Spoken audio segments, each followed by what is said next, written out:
taking a shower. Yeah, The second I hit record, this fucking someone flushed the toilet or something like that. And it's like, I'm in the basement, and it's like right by this nice pipe that is beautiful. Yeah. That was great. So it's a shower. It's a shower pipe, right? B goes to no. Somebody flushes the toilet. B said somebody was taking a shower. I said somebody was frying bacon. That's amazing. Frying bacon. It's a good Sunday morning. Shower, bacon, shit. Who's making bacon while showering? I don't know. I would, though, if I was like rich. Bacon on the beach. Hell yeah. That was from The Simpsons. Oh, okay.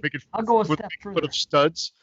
And it's like she liked making bacon on the beach, and then it just goes to Homer, and he has this like little thought dream where he's like frying bacon on the beach. He's like, bacon. Typical Simpsons comedy. For sure. Well, speaking of making bacon, in what movie was somebody wearing a T-shirt and it said "making bacon" and it showed two cartoon pigs fucking? It's a famous movie. Everyone here has seen it. I've seen it enough times to know. Actually, that stuck out. It's like that Revenge of the Nerds or Weird Science or something like that. It's that era. I will give you that. It is that era. But here's the thing: it's not a comedy. But it's definitely an '80s comedy joke. Two pigs fucking and on a T-shirt, Oh no! Is it a Friday the 13th? It's not. It's not even a horror movie. It's not a horror movie or a comedy. How about that? I'll have to give you one more hint. They're throwing a curveball. I'll give you one more hint. Yes. Is it a rom-com? Is it a documentary? I'll tell you when it happens. A guy kicks a gate, and the gate, there's a person on the other side of the gate, and it knocks the guy over. And the guy stands up, and he's, "Oh man, I'm sorry, I didn't see you there." And the guy that got knocked down by the gate is wearing the Making Bacon shirt. If I can give you any more hints, it would be so obvious, especially in lieu of recent events, that even that might be enough to give it away, that it has something to do with recent events, that it would be over with. But yeah, Making Bacon. I'm drawing a blank, but yet everything sounds very familiar. Every time you describe something, it's like, I feel like it's there, but I can't think of the actual movie itself. And right after that scene, they take a few steps and they see an old woman, and she knows where the kid that did the kicking, she tells him that she knows what city he comes from. Now it's getting more confusing for me. Yeah, now I've lost it. It's crazy. I feel like a fanboy, and I figure everybody should know this. Curse of Deborah Logan. No, it's from the 80s. Deborah Logan's like, "I know what city you come from, Making Bacon." Is Kevin Bacon the one wearing a Making Bacon? Nope, it's an unknown. It's an unknown, the guy wearing the Making Bacon shirt. But the kid on the other side that does the actual karate kick to knock the door down is a known person. Is it a karate kid? I couldn't get any more plainer than that. Yes. I had to say karate kick. Yeah. You know, remember that scene when he first gets there, when Daniel first gets to the apartment in Reseda? And he kicks the thing down, and the kid's on the other side, and he goes, "Oh, sorry, I didn't know that." And then he stands up, and he has a white shirt with two pigs fucking. He says, "Making Bacon." Watched that damn movie early last year. Man. How about it? Not even early. I think it was mid last year. Because when did Netflix actually pick up Cobra Kai? Because I know people were raving about Cobra Kai 2 years ago when it was on UHF, and no one knew what the hell it was called. It was on YouTube It Red. was on YouTube Red. Yeah. Some people's like, "Oh, you gotta watch Cobra Kai." Like, great. Where is it? The guy's like with an antenna outside his house trying to get this mysterious Cobra Kai show coming in. It's on Pornhub. And he's like, "I've been talking about Cobra Kai for 2 years." Of course you've been like, no one else has this strange antenna you had. We all got it. Jason Smith was talking about it before it was even announced. Yeah. He's a co-creator. He rated it right away. It's great. We started our show. There was no all right there. We're already off to a great start, and I'm okay with it. But on the topic of Jason Smith, his own comment had to get approval from the Mins for Sinister Cinema this morning. I don't know if I just jumped on Facebook and he posted. He's like, "What the hell's this?" It's just comment awaited approval. He goes, I'm the approval. Wait a minute. What was the comment? Maybe it was something that could have been construed as something, hate speech or something. I don't know. I don't think so. I didn't, to be honest, I didn't deep dive, but it'd be the equivalent of us posting something. Like, I posted Finland and Sweden with a diagram of Finland being the ball sack and Sweden being the dick, and nothing. I get no problem. Someone puts I dislike Canada, and they're banned for like 3 weeks. I told you he loves Canada. Facebook loves Canada. It's crazy. It's quietly conservative. It's quietly conservative, Canada. I'll say it again. Yet this guy who's freaking Snowflake City is upset if you besmirch Canada. It's crazy. I like it. Don't besmirch us. Don't besmirch us. No, don't besmirch us. Yeah. Wow. Yeah, but that's it. So Cobra Kai, I'm with you, Dave. I can't I've watched. I think we all said we've watched the series like multiple times, and I can't wait for a season 4. I mean, it sounds like they're still going on with productions though in the States. Yeah, they start filming in April, from what I read. They already have season 4 written. They start filming in April, so there's a chance we'll probably get it either the end of this year or beginning of next. We'll see. There's a lot of people. Sorry. No, I'm just saying, I'm not excited because there's a lot of people on that show, and all it takes is one person to get COVID, and then they gotta go away for 14 days. I'm not saying they're gonna infect everybody else, but that means they have to go away, and then that means that we're gonna stop production. It's just not, you know what I mean? It's just not easy in this day and age. Well, he's handing out COVID already. Well, I'm a little worried though because one of the story elements was they're bringing everybody back. That in this episode they're bringing back Mr. Miyagi, or this season, and I don't know what they're going to do. They had to keep him alive so that they could do the tournament in his name. Noriyuki. It's going to be shenanigans. I can't wait. Yeah. Pat, in case you didn't realize, is the shortened version of Noriyuki. Because I went to school with many Pats, and I used to say to them, "What's your real name?" And they would say Noriyuki. School. I'm just kidding. I didn't go to school. Any Noriyuki Pat Maritas. I went to school with many Pats. Well, would it have been more believable if I had said I went to school with many Noriyukis? Yeah, most likely. You know what I learned watching Cobra Kai for the first time? That even though I've seen Karate Kid Part 2 10,000 times, I never knew that the bad guy's name was Chosen. Why did I have no idea of that? Did anyone? I knew when they said it, but it came back to me. But I don't pay attention to that name, Chosen. But I hear you. I wouldn't have known that in a million years. It's mentioned in the movie. The guy says. I'm sure it is. I remember Sato. That's it. I don't remember. I remember Chosen. I just don't remember his name. The Chosen one. And I thought Sato was going to be the guy to show up, not Chosen. Oh, we might be spoiling the show. We better not say. Fuck them. They had plenty of time. The only person getting mad right now is Watson. Hey, this may be spoiler filled. Well, maybe we'll tell you, maybe we won't. Oh, this guy, Spoiler City. Holy cow. And people laughed at me saying, "Oh, didn't you know that he said it 4 times before you called attention to it?" I said, "Yeah." I go, the first time he said the word baby, I went like that inside. I was like, "Oh no." But it was too late, so I just went on with the conversation. I heard it right away because you know me and spoilers. But what's in the box? What's in the box? We know what's in the box. The damn fetus. I don't care what anybody tells me. But I'm so pissed off because fucking Dan Chase on Cut to the Chase gave a spoiler. I have not watched The Mandalorian whatsoever. Actually, I'm not pissed off, and I'll tell you why. But I would have been pissed off. So I have not been able to watch The Mandalorian at all. Of course, I wanted to. I'm a Star Wars fan. At first, I said I'll wait for the free sign up at the end. Get a free week trial because I pay for everything else. I decided the buck stops here. I made a few movements over this past year where I pay half price for Prime now, and I only pay $2 a month for Hulu. I've worked the system. But I was not going to sign up for the Disney Plus thing because I did pay for HBO Max. So I'm cutting the corners a little bit. Now, what about the $800 you spent on posters last week? Well, Yeah. that's more important right now. As Like of 10 this years time, worth of Disney Plus. the collections are more important right now than streaming.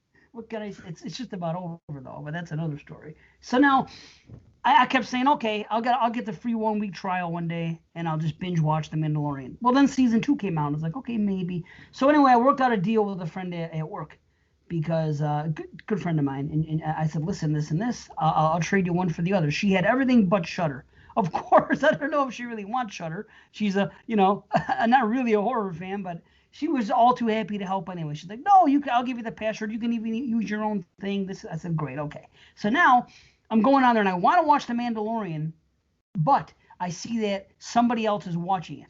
You know what I mean? So I'm not going to infringe on them because I'm sharing their account. And, since then I've created my own account on there. But actually she did that too. But I'm listening to Cut to the Chase. And I'm telling you, this is like, I think it might have been the show with Watson. So it just came out I just listened to it maybe last week or 2 weeks ago because I'm behind on my listening. And he gives a spoiler about somebody showing up on freaking Mandalorian at the season. And I hear everybody's talking about it, but I don't know who, and I'm avoiding it, and I'm avoiding it, and I'm avoiding it. And then he comes right out and says, he goes, this is what it. And I was like, what the fuck? Now at first, just because of the act, I was pissed off. I was like, motherfucker, Dan. But then I realized that character, unless there's something else that happens, I never really gave a shit about. It's kind of a secondary character that everybody always made a big deal about, and I never saw the fascination. So if that's the big spoiler, he didn't really spoil anything for me. I just would have been like, oh, that's cool. And it would have been like, I know what you're talking about now. Yeah, I don't even know. That's not even who I thought you were talking about. So that's even funnier. So then, you know what? Then just don't even watch when you're going to put the show on and they sometimes show like a picture.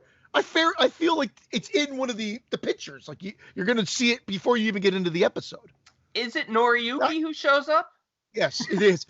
Dave, who got spoiled for you, was spoiled out of the gate without even me looking. I think with everybody, that's why I was trying to avoid posts. But when you're on Facebook, you just see posts, and I saw a picture. I'm like, oh, that's cool. But I know exactly what you're talking about based on the description of what you're saying, and I couldn't agree more. Like I was like, oh well, that's fine, no big deal. But there's a lot more great stuff. This season kicks the first season's ass. So you've not watched it yet, have you?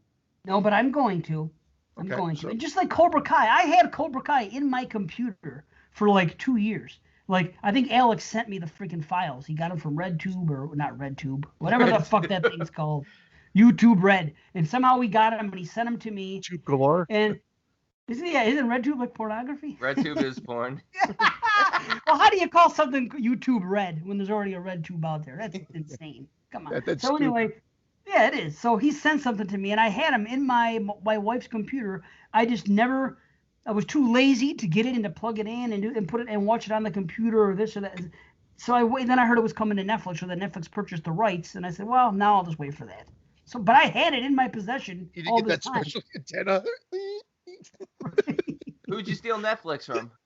I have a question though. Yeah, who you share that account with? I've been paying for it since it incepted. They're up in the rates. Eh? Are they doing it to you Americans too? We're getting smoked. It's going up like $1 or $2. I've been spending a lot of money since the beginning. I've been spending close to $30 a month on Netflix. Oh, because I do the movies, but I'm canceling that down.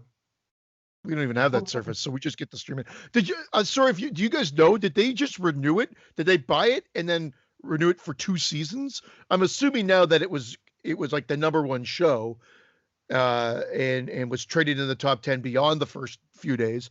That it's probably going to have a few more than just 4 seasons. But yeah, I didn't hear that the 4th is the last. They already had the 4th written, so I'm guessing they're probably at least planning for 5. Yeah. 5 is nice. Don't stay too long. Don't you know what I mean? Don't wear out. Eventually the kids are gonna be like 40 years old. It's gonna be like, all right, who are you, Daniel and Johnny? Stop fighting. Yeah. How many ex-girlfriends could they drudge up? Like it's gonna be but it's fun. It's a great. I keep saying it's way better than it ever should be, because who was expected? If you said, hey, I got an idea, we're gonna do a TV show about the Karate Kid, but now what, a remake? No. Now, like it's the Karate Kid, and they're rivals, and we're going to take it place like 30, 40 years later. People are like, get the fuck out of here with that idea. But it works. Not And Jason Smith. He would have been like gold. We got at least 5 seasons coming at Netflix. Well, he's the one that yeah. He's a high rater too. He's another guy. I love him, but the thing is, I've added. We were talking before we came on here, and we decided let's just jump on episode whatever. What is it? 132, 131, 131. 132. Moshi Moshi, everyone. 132. Moshi Moshi. No, I think it's 131. No. I don't know. 131. Okay, I was right. See, 131. Yes. Okay. So 131, Moshi Moshi. I've added, thank goodness for Letterboxd, because that has added to how I decide when I'm going to watch a movie. And by the way, some people listening, time and time again, I hear people bring it up on a podcast that I just go by the cover. I don't just go by the cover. There's more. It's the Dave Z. It's. I have my own approach to it. It's the method. It's the Puts cover. It up his head. It's the ratings on the B. It's the headers of the. Was he Kreskin? It's the headers of the people that review, what they write down, what they say at the top. Now, it's been added this past year that I also look at when it comes to horror movies. I look at all of our friends, and I go to Letterboxd and I see. And Jason Smith is usually higher than everybody else. He does count. I'm not saying he doesn't count.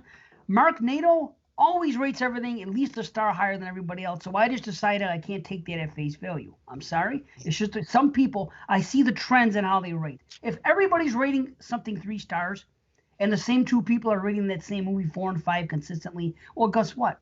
I have to say, well, unless I completely line up with their tastes, I'm not going to do it. So there's more to it. Like we were talking about, what was that movie? Hunters or Ragers, some basic title. Butchers, is that what it is? Yeah, Butchers. Ragers.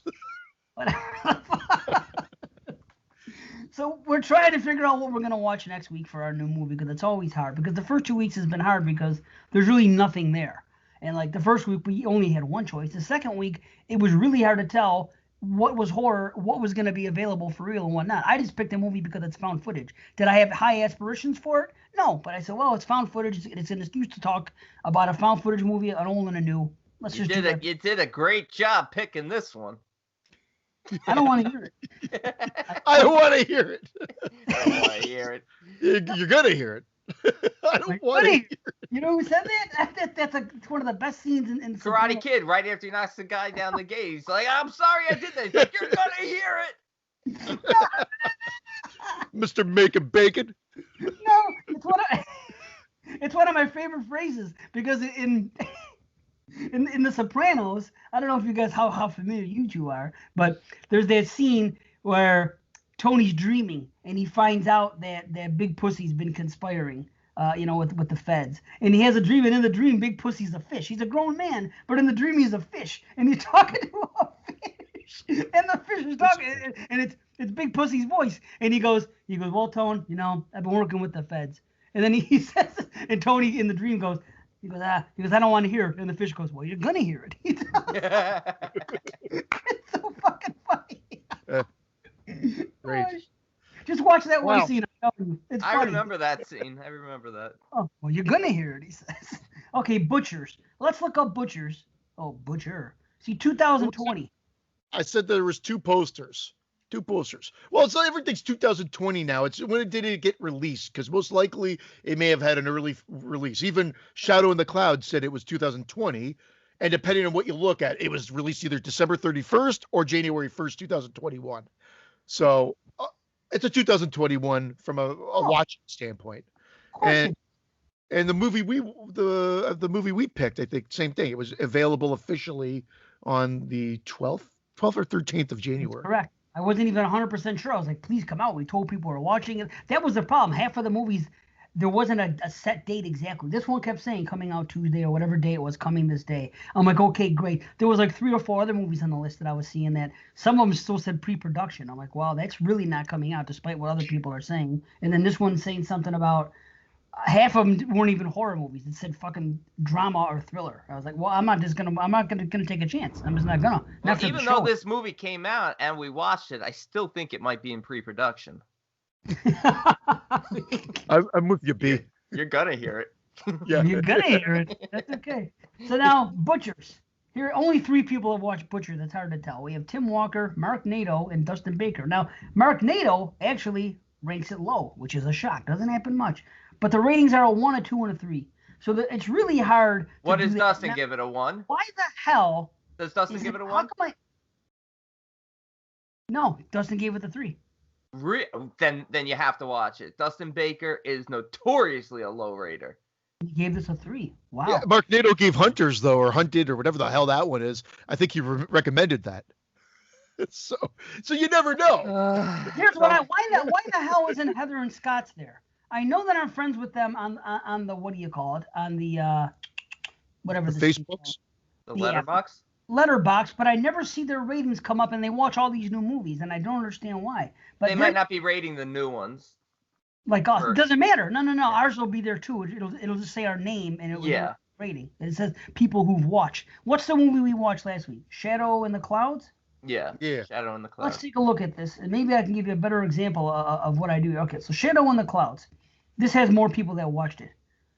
Oh yeah, there's like 20 people. Me and you. You guys don't have ratings. That's how we do it. Everybody here, there's one person that has, hold on, 1, 2, 3, 4, 5, 6, 7, 8, 9, 10, 11. There's like 16 people, okay? There are only 2 ratings above a 3. Now, I give it a 4 if I'm going, because I give the damn movie an 8. Either way, there are only 2 movies above, there are only 2 people that picked it above a 3. Real Mark Nato, 3.5. Jason Smith. Did someone take his name and start an account like Mark Nato, and he's like, no, I'm the real Mark Nato. Well, the real Mark Nato, please stand up.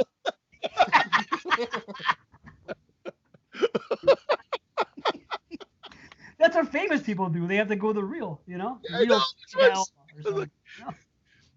This Mark Nato gets some traction. I'm going to steal his name on Letterboxd. But Jason Smith, 4 stars.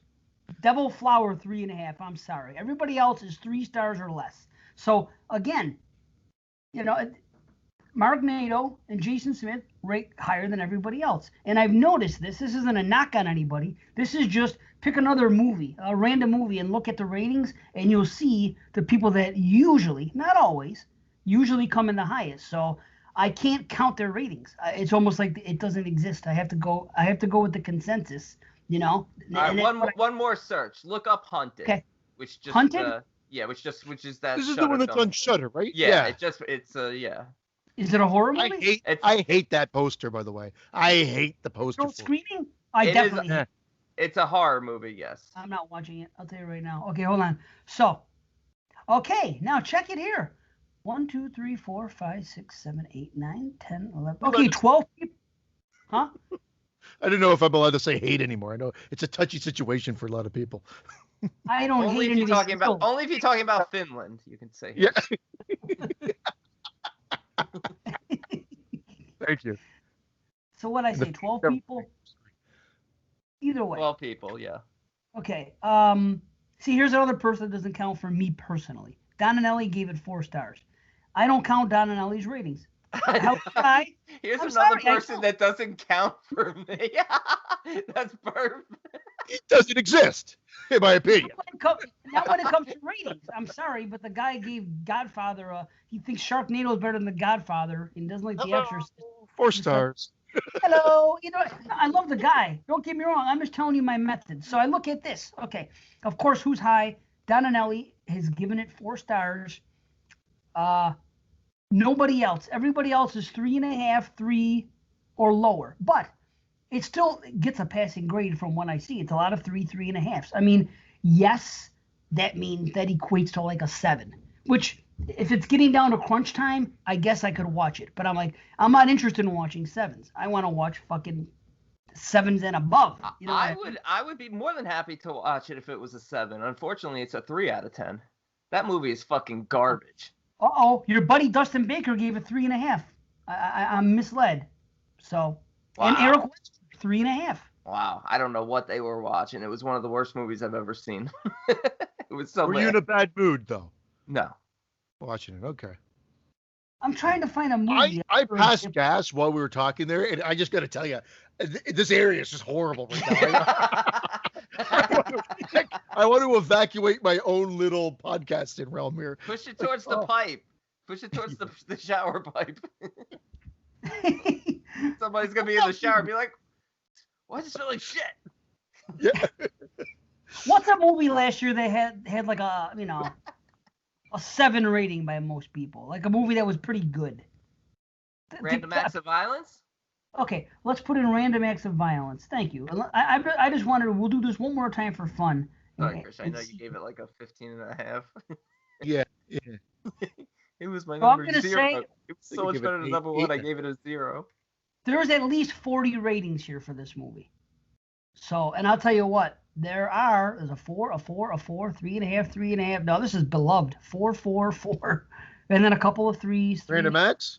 That's why I had the audience's ear this year. And Mr. Watson, who shat all over it, did not register with our listenership. Does he ever? Supposedly Watson and I are supposed to be killing each other with kindness, but I'm not trying to make a dig at him. That's just the reality of that poll. And then he did not like that movie. He said it was one of his lowest rated of the year. That's the only reason I pointed out, my dear friend Watson. Well, shit. Dave is like going down the letterboxed, like rabbit hole. Rabbit hole, exactly. That was just a tunnel. It didn't pass the Watson cover test. Spiraling down. The new Dave Z cover test is going to be: does it have mold on it? Nope. We're watching it. Don't fuck with that mold. Oh shit. Dave Z's dragged me. I've like joined the dark side. I've gotten into this. I was on an auction for VHS, and I'm like, as I'm on this auction, I'm like, what the fuck am I doing? Did you get a Why paddle? am I here? Did you get a paddle? It wasn't working. I'm like, There's like it's space. Fucking idiot. I'd like to bid $10, please. $1. Oh, did you do the one and I tried. I don't even know how these guys do it, because no matter how I tried to set it up, my phone was faster than my computer. My computer seemed to lag a little bit, so I'd always get the notification on my phone first before my computer. People, the second the thing was posted, they didn't even know what it was yet, and they didn't even know the price. People were like, me, claim, and sometimes there was like 5, and I'm like, I just got it. You know why? Claim ready to go in the comments, it wouldn't populate in the right area. You're doing it wrong. Here's what you got to do. And this is how I do it. For example, I go on my phone. Let's get there's Facebook. Okay. What I do is if it's a live thread, I sit there and I hold my phone in my hand and I continuously push up to refresh the page. I was doing that and on my computer as well. Boom, boom, boom, boom, boom, boom. Oh, they said you were waiting for the notification. No. I was constantly refreshing. But the problem with it is even if I had claim written in the actual box of it, it didn't necessarily mean it would populate in the right area of his post. It would just create a new thing saying claim, because I tested it. You got to reply. Right. You have to reply there. How the hell? I'm saying it was so fast. There was not even a chance to hit reply claim without people already having 4 of them already on. I'm like, what the hell's happening here? I can't wait till you two bid against each other and wind up buying a VHS for like $80, because it's just you two like, no. I'm not going down. Again, there's a Canadian site, and these guys seemed a bit more reasonable. It's a little easier. I got a Freddy versus Jason one for $1.50. Wow. Guy was like 20 minutes away. Well, that's what it's worth. That's the way I'm doing it from now on. I'm not doing the Planet VHS. Fuck them. I've gotten good ones off Planet VHS. So the thing, and B, you got the wrong idea. It's not an auction like a price. The guy puts it up there. He'll say, okay, popcorn, $20. And there's a picture and there's the VHS of popcorn. And then if you want it, you hit to reply to his thing and you say claim. He doesn't care. The first person to say claim gets it? Well, yeah, in that case, there's no auction. It's just claim. He's dictating the price. The one on the Canadian one was an auction. We're running this until 9:00 tomorrow night. Right. First person, and they're free. He starts them up free. If you want them, just say claim. And then you can pick it up or have them shipped to you. Then it goes up in 10-cent increments. And then some of them went for $15, $20, depending on if they were a little bit more rare and people want them for the collection. Some of them went for 10 cents. It just depends. Like they're just trying to clear out their inventory in some cases. So I got the Freddy versus Jason for $1.50. Yeah, I thought about it now, Christian. You're right. I don't care. Yeah. I want to ghost dead both of you. I don't know. I didn't do anything. You laughed. Here's the thing. I only really want the Friday the 13th ones, and once I'm done with that, I probably won't even. I'll probably leave all these groups. But that's how I got started. By the way, that's exactly it, because you go down the rabbit hole, just like you're doing the Litterbucks, and you're like, oh shit, but I love that cover. Oh shit, I love that cover. Oh fuck, but I'm just like, fuck this. Well, like I want a little bit of a collection, and it's supposed to be Friday 13th, and that was it. I gotta stop somewhere. That's okay, dude. If I didn't get the shelves, this would not exist. It's all because I have the shelves and I could display them as a video store. There's way too much nostalgia for me in my life, and the joy of that when I was that age, for me not to love walking by it and seeing those. I get it. That's the only reason. These other guys, they're watching the movies, they're stacking them up.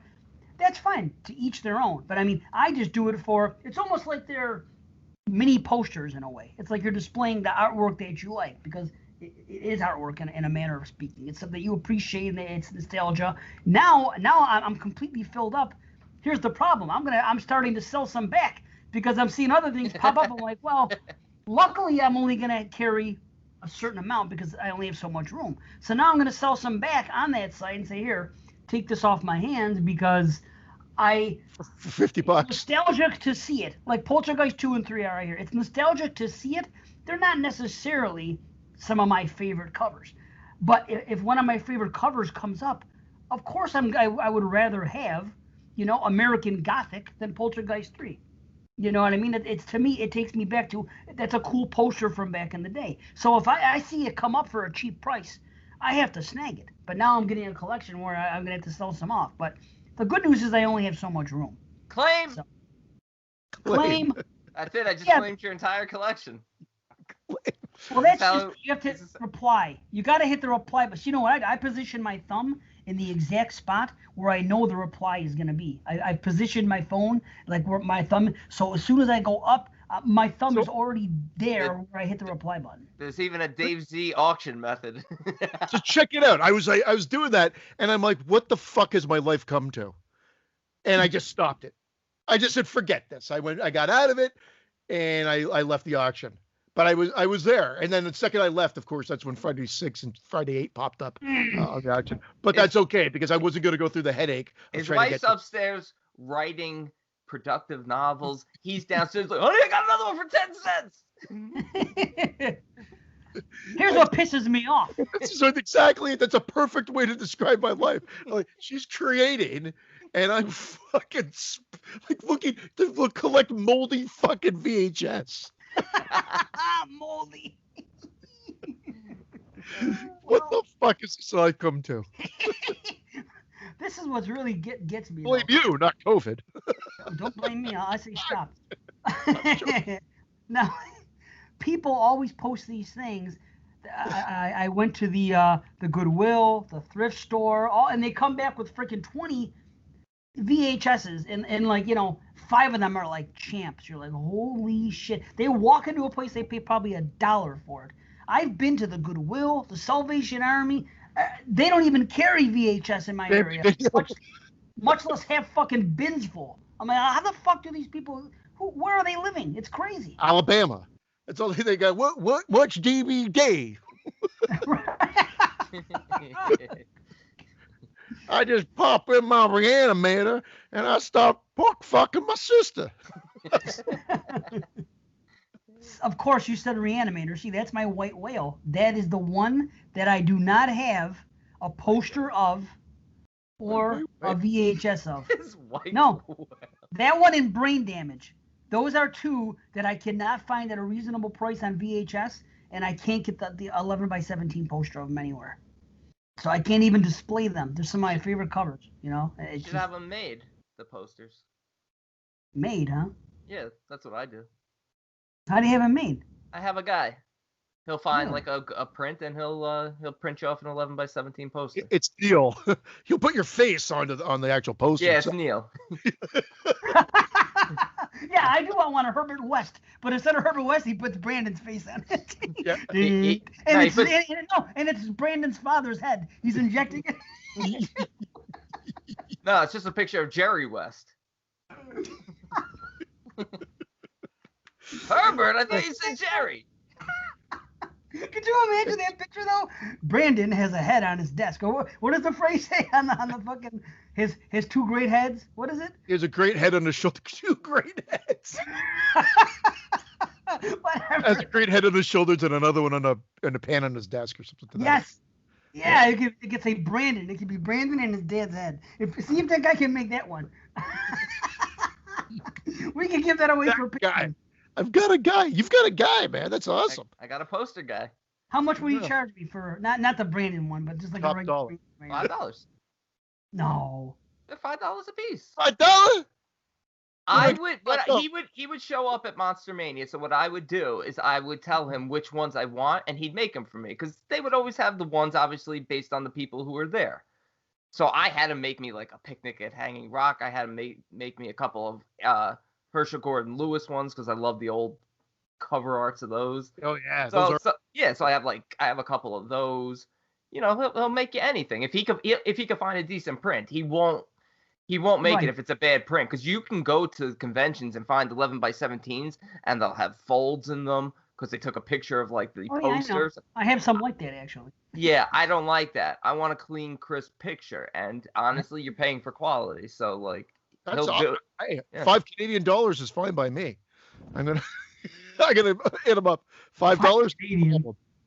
Ship him a five spot, a nice Canadian 5 spot, blue. What bird is that? What bird? If I'm supposed to figure out who's on the actual bill, I can't actually remember. Yeah, who was your last bird president? Let's see. Oh, there he is. Yeah. Man. Now he should be moldy. He looks moldy. He might be moldy. That's why I got him cheap. Who knows? I can't remember if he's moldy or not. I'm not gonna play him. Cut box. Throw it out. It's not a cut box. No, I know these people say cut box. Actually, it is because it has the cover on it. But see, this is also nostalgic. Cut box. It's worth half the amount. I'm like, shut the fuck. Don't you just want to choke VHS collectors to death? There's one guy who does videos. You know what? I met a lot of cool people. There's one guy who does videos, and he'll show the video. He doesn't even talk in the video. He shows it, and then he takes out his thing. He cuts it, pulls the wrapping off, sniffs it, and then the video ends. Every time. This guy, there's no doubt this guy's a serial killer. Serious? I thought you were making a joke. Dead serious. Every time. He shows it, and he goes, and then it ends. It's actually kind of funny, but like he creeps me out a little. I want to see that. That's wow. Here we are trying to create content, and this guy probably has 1,000 views per episode too. You're right. I'm gonna get mad. You're right. VHS sniffers. It's a sub fetish of the VHS collectors. They do have a smell. I will give them that. You know what? Cut box. Oh, the cut box smells much better than this other clamshell. Oh yeah. That's mold. Yep, that's mold. Dave just got COVID from his. No smell. It's odorless. Toxic Avenger is odorless. I promise you. Odorless. Right. Yeah. There was no smell. I was hoping to get everything. I rate smell 10 out of 10. Dave's gonna be posting some of the videos. He's like, I got some. There's a few cut boxes. There's a few full boxes, but most of them are odorless. That's a big plus. Odorless. Those are cheap bonus videos now. From now on, all the bonus videos that you put out, that it's for the whole, because we're getting some traction on our YouTube channel. There's just nothing new coming out on it. I swear every now and then throw them a bone. Again, just like I said we were going to do on the Horophilia, but now it's dead because it's done. I think we should throw like an episode out, maybe every 10th episode or whatever like that, but backwards. So right now I can say, hey, for all you guys that have been missing the show, here's episode 10 in full, or episode 110. Episode 10. Now that's horror. We're going to put that one up 5 years ago. Here you go. Rematch. Re-edited. As long as the patrons don't mind, yeah, let's do it. But you know, I might make a video tomorrow. I might make one and showing off my collection. Say, nice. Hey, but I'll tell you reviews by Dave Z. Yeah, odorless. VHS sniffing. Freddy versus Jason. That's it. VHS sniffing. Yeah, and that's all you do. You take the box, smells good, and end the video. Yeah. No words. Just thumbs up, thumbs down, and a nice sniff. Man, they should make scratch and sniffs. You should put on some of them to get that smell, Scratch and sniff. It smells like the video store. Yeah, you have one hanging in your car. Moldy VHS tape. Dude from Christine. It says, nothing like the smell of a new car. Nothing like the smell of a new VHS. Maybe except pussy. Just verbatim for every episode of the thing. So anybody listening, if you have a VHS, the old school Reanimator with Herbert West in the head, or Brain Damage, the one with the guy, and you see the one here on his shoulder and the thing blowing up, and there's the other one which you can't find anywhere, House on the Edge of the Park, which is on my top 20 posters. See, remember we made that list of the VHS? I want to own every one of those. That's the one that looks like the hooded figure with the trees Yes. Makes it, you love skeletons. I know that's a motif of yours. You like skeletons. They had Faces of Death 3, 4, and 2000 on that auction, by the way. Those were fakes. Not fakes, but those were ones that they put out later. Cut boxes. No. No. They were reissues. There's a cartoon skeleton on the front of it. Those that remember the original 3 VHS, the 3 from Gorgon Video, 1, 2, and 3. You know, as a matter of fact, I'll show them to you. As soon as you see Gordon them, Video. it's gonna be nostalgia. You smell them to us. You smell them to us, or don't even bother. There you have it, Friday 4 fans. He lived. He started his own video chain store, Gordon Video. Bees on fire this morning. Awesome. Gordon. See, look, Faces of Death. We all know that one, right? Yeah. I know you've seen this, right? Oh, that's nice. Yeah. Remember that one? And it's the big one, the clam. Shell. Clam shell. Man. Sniff the clam for us. Sniff the clam. This is not. I might in a second. Is there mold on it? Special. Is it a bearded clam or no? I'm gonna smell it. I promise I'm you. gonna smell it. I'm losing my mind. This one is special, but there's nothing special about it. Like when you look at it, it's just it's pure nostalgia. Look. Oh yeah, the final assault. Do you remember seeing these on the shelf or no? Not that one. I don't remember. I remember the other two. Not that one either. I was 1, 2, and 3. They were all there. Here, I'm gonna take a whiff. Let's see. I'm gonna take a whiff of the clam shell. I'm gonna open it up.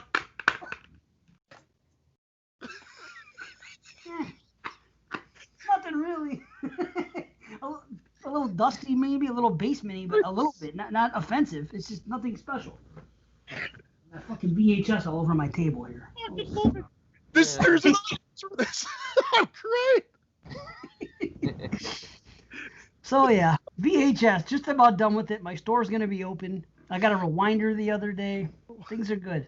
Cause my thing, I can't play tapes in anymore. The tapes will play, but if I try to rewind it, the VCR shuts down. It's weird. So I had to buy a rewinder. So I was gonna do Undead Mail or Living Dead Mail. I got them in. Maybe we'll have time. I'm dying. I feel like Dave is pretty close. Like maybe one like Bill's devastating loss away from just fully going into this world where he's role playing that he's renting out his VHS to people. He's like, let me just rewind that for you, sir. And he's got plastic bags. He's handing it. I was like, the wrench comes down. What the hell are you doing, honey? I love that. The Be Kind, Please Rewind. I'm like, fuck you. Dude, they're on every tape. I hate people that don't rewind. I know. I'm kidding too. I did it.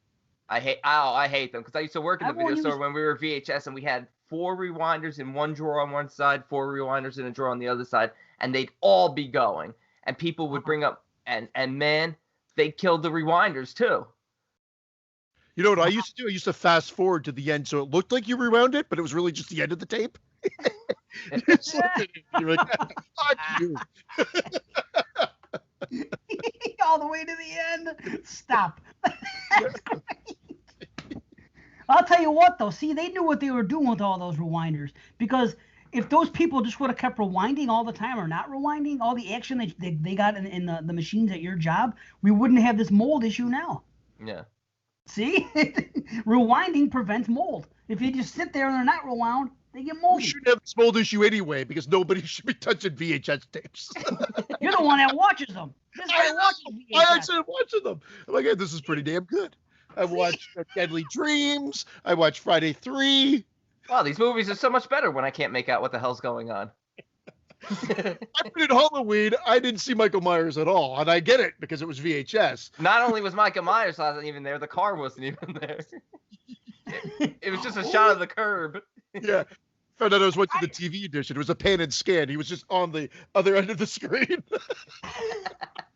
I have Halloween. I found my tape that I made when I was a kid where I actually taped Halloween either off TV or rented it from I'm not sure, but I'm going to play it. That's why I got the rewinder, because I kept trying to rewind it and I didn't want to fuck the tape up. So now it's Halloween and like 2 other movies on a 6-hour tape, right? So I'm going to rewind it and watch that and see if it's the TV version or what the deal is. But you know that there's a whole other subculture.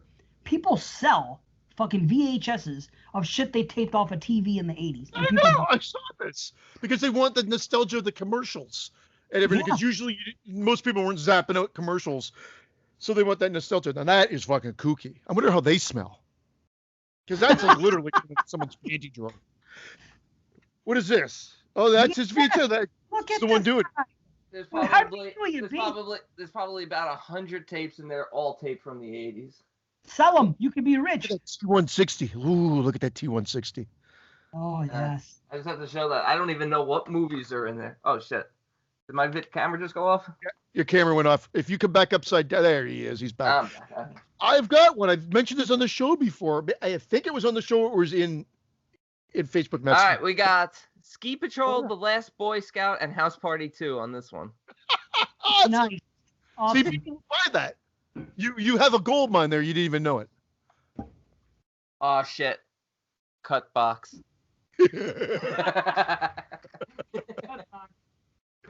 I've got one with Anatomy of Horror. It was a horror special that came out in '96. I think Kevin Yeager, that's how you pronounce his name, the special effects guy.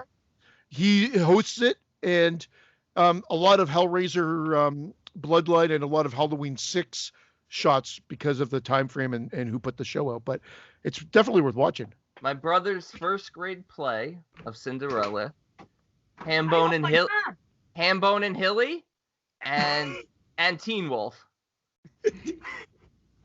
Teen Wolf 1 or 2? My brother's first grade play. My brother's gonna be 43. Dude, I just got my brother's first grade play. I shit you not. We just had this kid. I shit you not. Wow. We just had all of our home movies converted from VHS to DVD. My brother and I, and one of them, that is the label. Michael's first grade play. 100%. We just got it done. Shaggy Dog and Midnight Madness. I love Midnight Madness. Top dollar for either of those. I love Midnight Madness. Plays, I don't think will sell. Oh. The Hidden. Nice. The Hidden, Batteries Not Included, and Date with an Angel. Rocky 1, Rocky 2, and Fights. And you know what those fights are going to be? You know who directed that, right? Tyson. No, not Tyson. Tom McLaughlin. No, but I'm going to have Tyson fights on videotape. How about this one? Superman and Return of the Jedi. I would like to apologize now to the listeners. Spasms. So a lot of this is visual. Showing old VHS, and we're just, as you could tell in our voices, nostalgia is just sweeping us away. Yeah, we better stop. Another horror gem. Last one. Delta Force, Kickboxer, and Friday 8. Nice. That's awesome. These Those tapes, are cool when you see that. These tapes are in mint condition. Look at these. Even the corners are pretty good. Mint. These are fucking mint. How do they smell, B? You're smelling it. Oh, What do you get? You get hits of peppercorn? Yeah.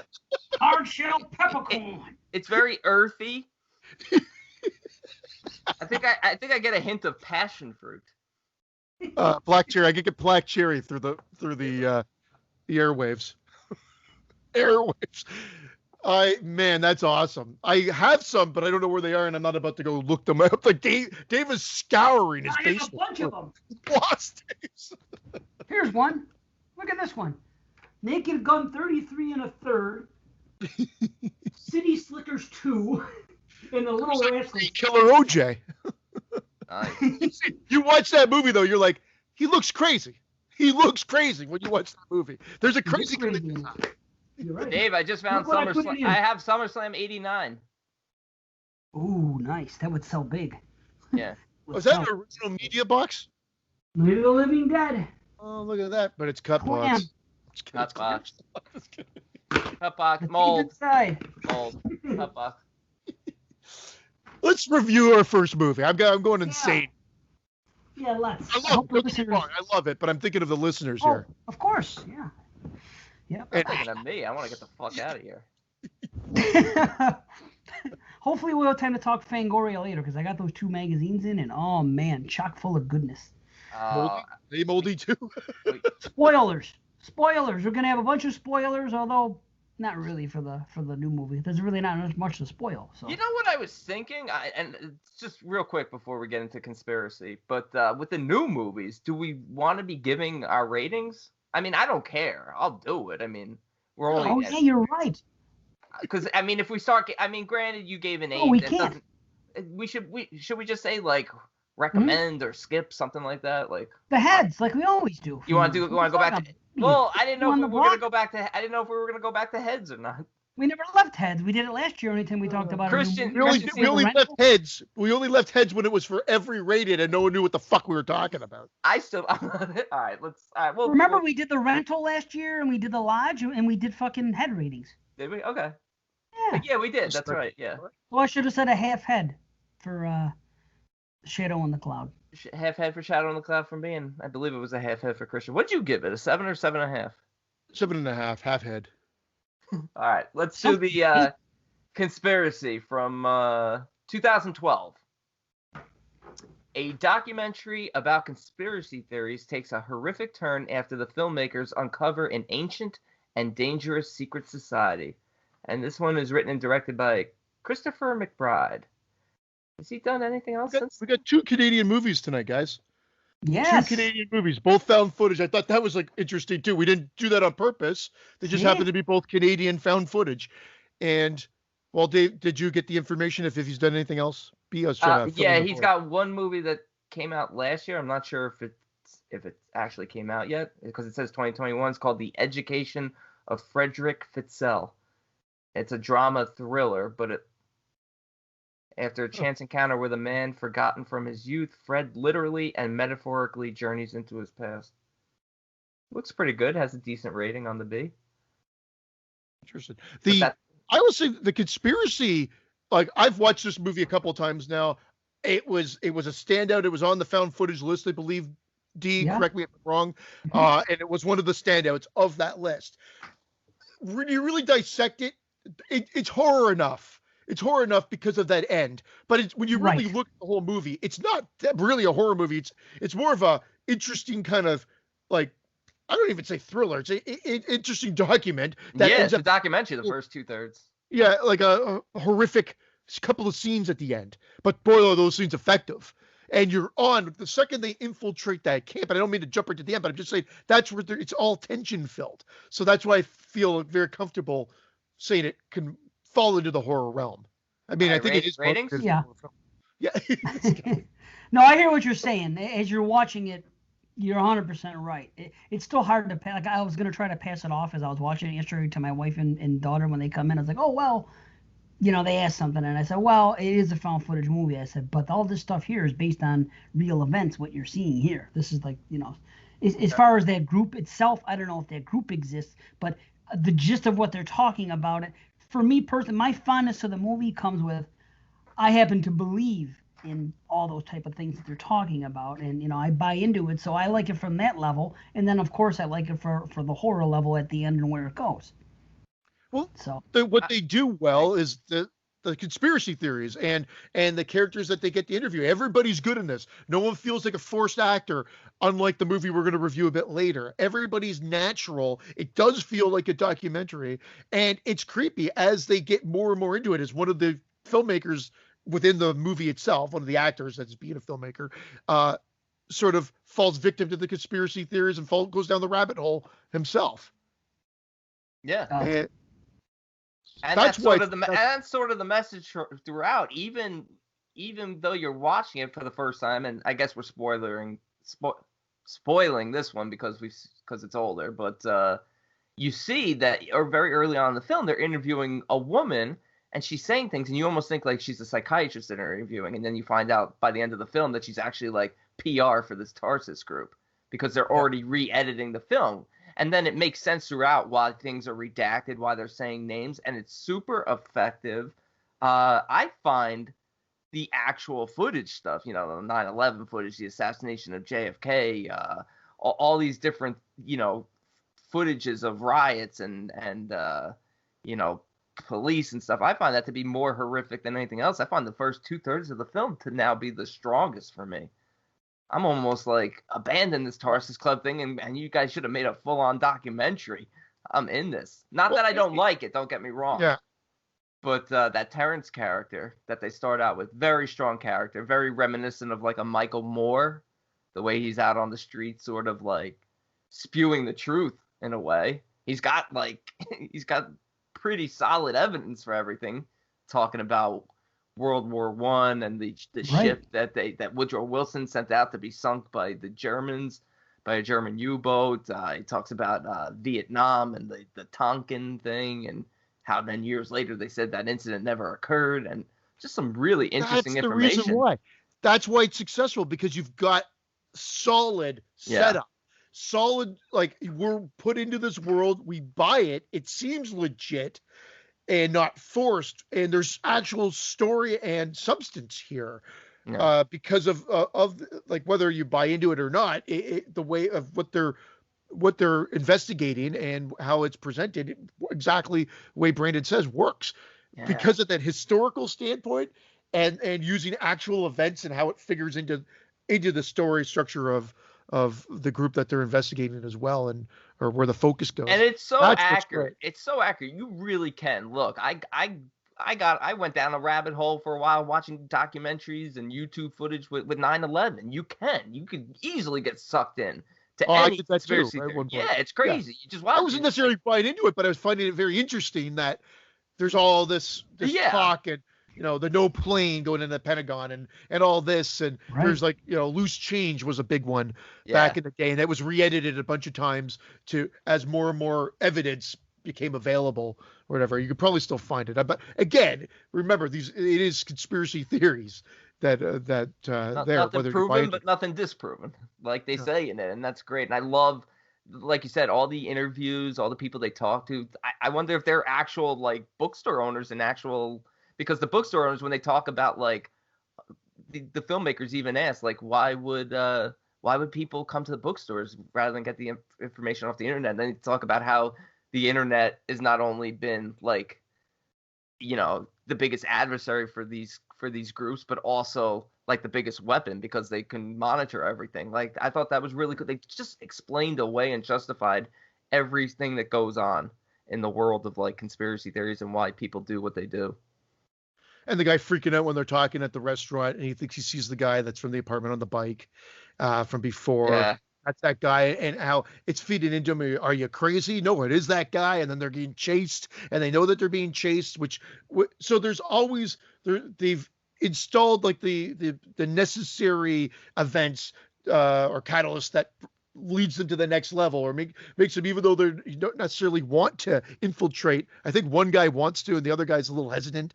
They still go about it. My only question was, and again, it was only because I found like sometimes I go and grab a drink or whatever like that. I don't always pause. What was the setup? Who was the guy that they were meeting in the forest in the truck to jump into the truck to go into the body bags? The groundskeeper who was going to sneak them in. Okay. That happens rather quickly. It's real quick. Yeah. Mark Tucker, the one they're interviewing, who wrote the article, who, spoiler alert, turns out to be not only a member, but he's a lion. Because you see his mask that he's wearing. Because when they say, "Hello, brother," "Hey, brother," Hulk Hogan should have been there. "Hey, brother." Could you imagine that? "Hey, brother." "Hey, well, are you alive, brother?"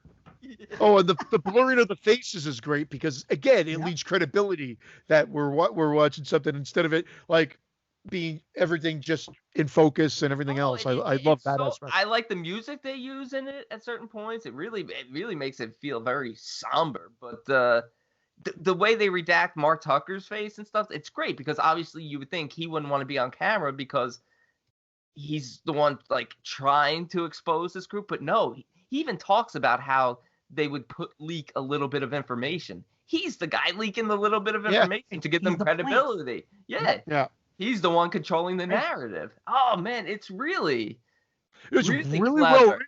And that's the reason why it stands above and why it's definitely possibly a hidden gem, because I don't hear a lot of people talking about it. This came to the theater. I seem to remember this coming to the theater.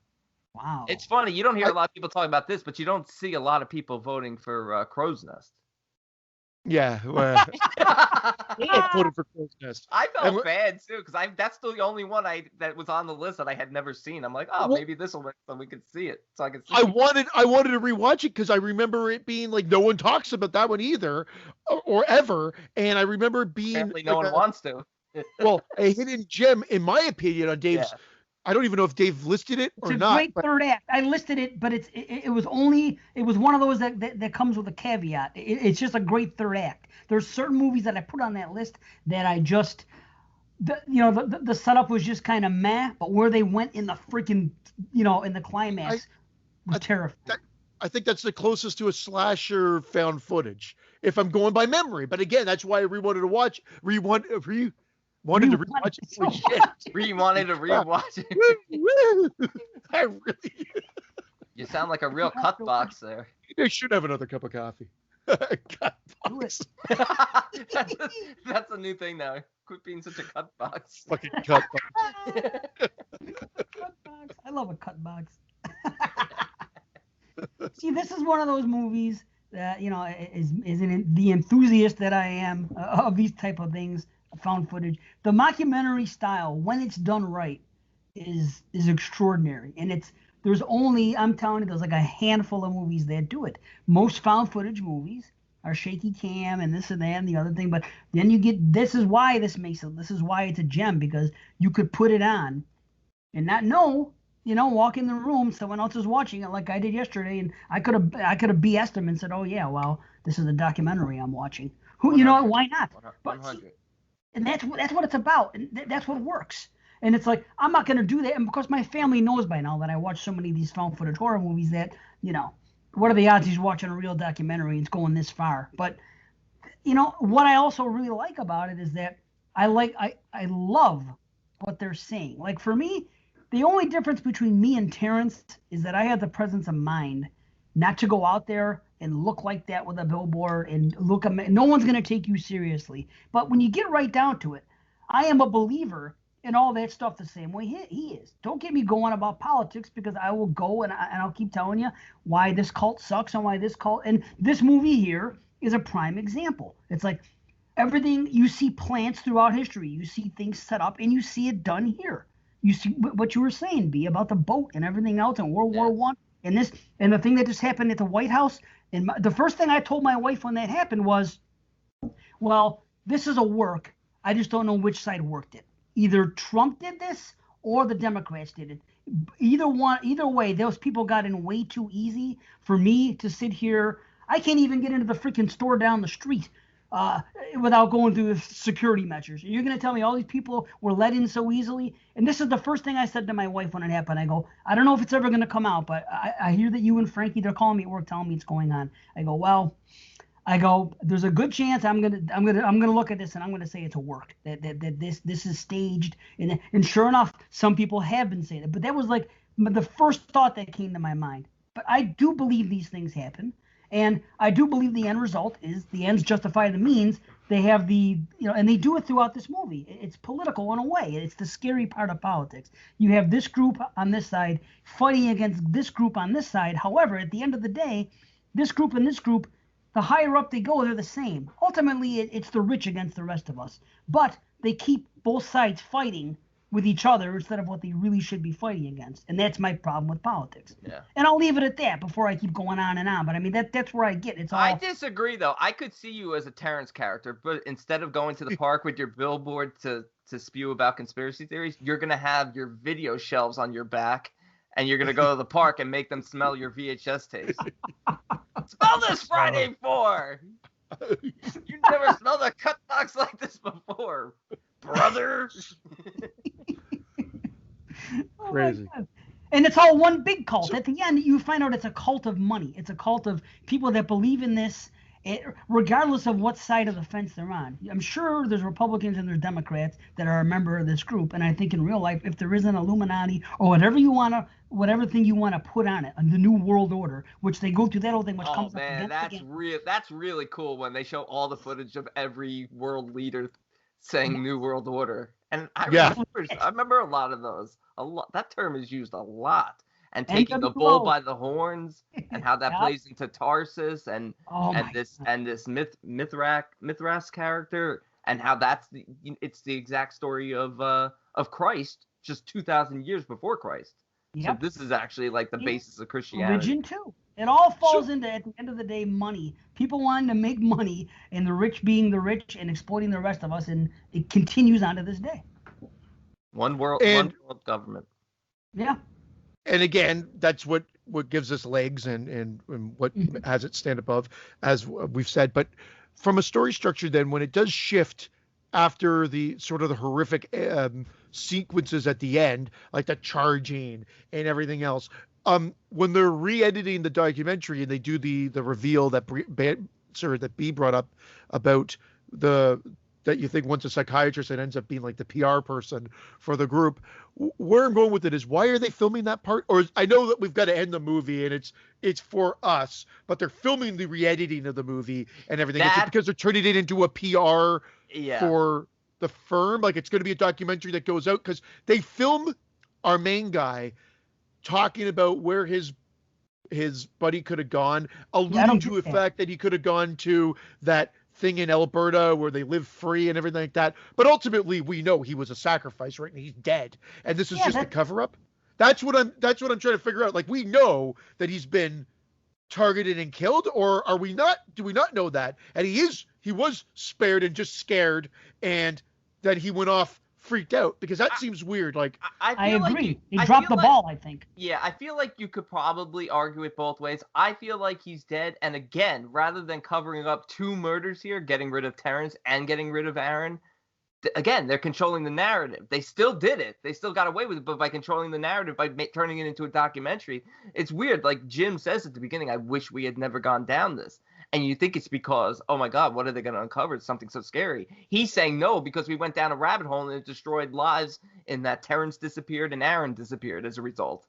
So I got that he was killed. His regret at the beginning is evident, but you don't know what it is yet. And at the end, I think his family his daughter and his wife are there, as we well know. I'm not trying to spoil anything, like, so that they can control what happens next. So his buddy, I don't think disappeared or was spared or whatever. I think that's the narrative, like Brandon was saying, that, and what I believe was that they are controlling it so that they can put this out to the world. But his look is not like, oh, my friend. He would be like, yeah, my friend got scared, he moved up to Alberta. That's what it would be. He's like, he's reserved in his and he's reluctant in how he's saying it, because he's lying. He's ultimately lying, but it's to protect him and his family. Yeah, so I think they're basically saying, read this, say this, or you're going to disappear. I love that when he rings the phone at the end, and it's coming from inside the retreat. That's some creepy stuff. Yeah, that's why there's some good horror elements there. Sorry, I talked right over you. No. I'm saying the way what the guy says to him right after right after they become made men, and he goes, yeah, it's something like a family, and he goes, and this has to come above your family. It's like having say a wife and a young child or something, and that's what he has. I'm like, holy shit. Then the guy, that is scary. That's terrifying. And then at the end, you could see, this is where, if I'm that guy, it comes to an end. And that's my only 2 problems with the movie. One, the way what you just said, is how we clearly see him being killed, and they're acting like that's not what happened. So I don't understand, which road do you want to take? Do you want to show this as a PR piece for this group, or do you want to show it as we're the voyeurs of freaking what really went down? It can't be both, but it tries to be both, and that's where it drops the ball. But the thing that happens earlier, when the guy's at the house, at his house, because, he has to, what's his name? Aaron had to leave his house because it gets ransacked. They come in there, they search it, they vandalize it, they take a couple bucks, and, they're coming after him. So, because they know that he's on the case, if you will. So now he goes to, I'm going to say it's me. Let's pretend one of you guys come here, okay? And here I am, and now they don't know about me as much as they know about Brandon searching, right? Now, all of a sudden, there's a car outside my house, this black truck, and my wife and my daughter are in the house. And there I am. Now these mothers, they know where I live. Now I'm scared. And he says, enough is enough. I got to pull out. But he doesn't. If that's me and if that's Christian, without even asking him, I know that's where it would end. All of a sudden, if I feel that my family is being freaking, watched and threatened, sorry, buddy. I believe in this conspiracy too, and I don't know what the end game is. But you know what? I got to get out of this. And that's where it would end. Maybe it's the equivalent of, if I saw a ghost, keep filming, or if I got attacked by a lion, keep filming. And maybe he knew he had his movie here, and as much as he loved his family and whatever, I think he had his movie, and he knew that this was going to be the end. He also that he feels needed bad for the movie. for Aaron. He also feels But he was bad too for Aaron. upset. I feel bad for Aaron too, and I get what he's getting at. Yeah. But the other guy, what's his name? Sorry, Jim. Whatever. Okay, he just seemed too upset, and then they show it. He goes outside. Remember, they chase the black truck away, and then they come, and you see his wife. She doesn't have to say a word, and as a married man, I know what this woman's saying. She's out on the porch, and she just looks at him, and then turns around and goes back in the house. You're like, okay, my wife's saying enough is a fuck enough. What have you gotten into? No, you're right, right. It would end there. I would have been like, dude, I'm off the movie, whatever it may be. I get it. And the only reason what I'm saying is I think they clearly, I don't think they clearly do it, but I think what we described and would be agreed to, it's to get the ending to the movie that they needed. They kind of jumped the found footage shark by showing them finish the movie, because that's where I'm going with it. Like when he's there and they're re-editing it, and then it's revealed that she's a PR person. At that point, we've seen all the scary stuff, and then they're trying to sell us. So it's eating to what you're saying, D, is that they had their cake, they're eating it too, whatever. It's like they needed the ending, which is great from closing everything down and kind of tying up all the loose ends, but from the presentation of how the movie's been presented to us, doesn't actually work because they're filming the documentary being recut as well. So I don't understand. I think they're kind of doing that in a sense to show how the narrative can be manipulated to look like it's a real killing. I think that's the reason why they don't cut away. Because I agree with you. That. Yeah. Because I agree with you. I was like, yeah, they should probably, if they're trying to convince people that Aaron's awesome, they should have stopped the footage right as they're charging, even the second time. And when he goes to the that triangle, the house, and like Aaron, and then they charge, but they actually show them getting beaten. But also they redacted the editors' faces, which was weird. It's like, why won't you show the Tarsus editors? Like, why do they have to be redacted? So there are some scenes in there where I'm like, why are you doing that? But I understand completely, and I would have been out of there too. And I feel like Jim is trying to pull Aaron out of it because he's gone off the deep end, even up until the scene where they're waiting for the groundskeeper to come pick them up, and he's like, come on, let's get the fuck out of here. And he tries, and I think he just, I guess, even though he should know the extent of it because they found his house, Terrence has disappeared, they ransacked Aaron's house, he should be like, all right, this isn't safe, I can't come with you. He just feels like I can't abandon you. And maybe Christian's right also. It's like the filmmaker in him is like, oh man, I know we're close to something huge, maybe we can get away with it. True. I just wish they wouldn't have played the card so strongly of him being really concerned about his family. It would have worked better, I think, in the narrative if his wife was like saying, honey, you got to stop this, and him siding more with Aaron and say, listen, there's only so much, maybe even being a little slimy and bullshitting her and saying, oh no, this isn't what you think it is. And those guys, they're just some kids, instead of selling that he's concerned and afraid for his family, yet continuing on. If I was writing it, I think I would have done it a little bit differently. And do you guys know, you can see that truck earlier in the film when they show the biker.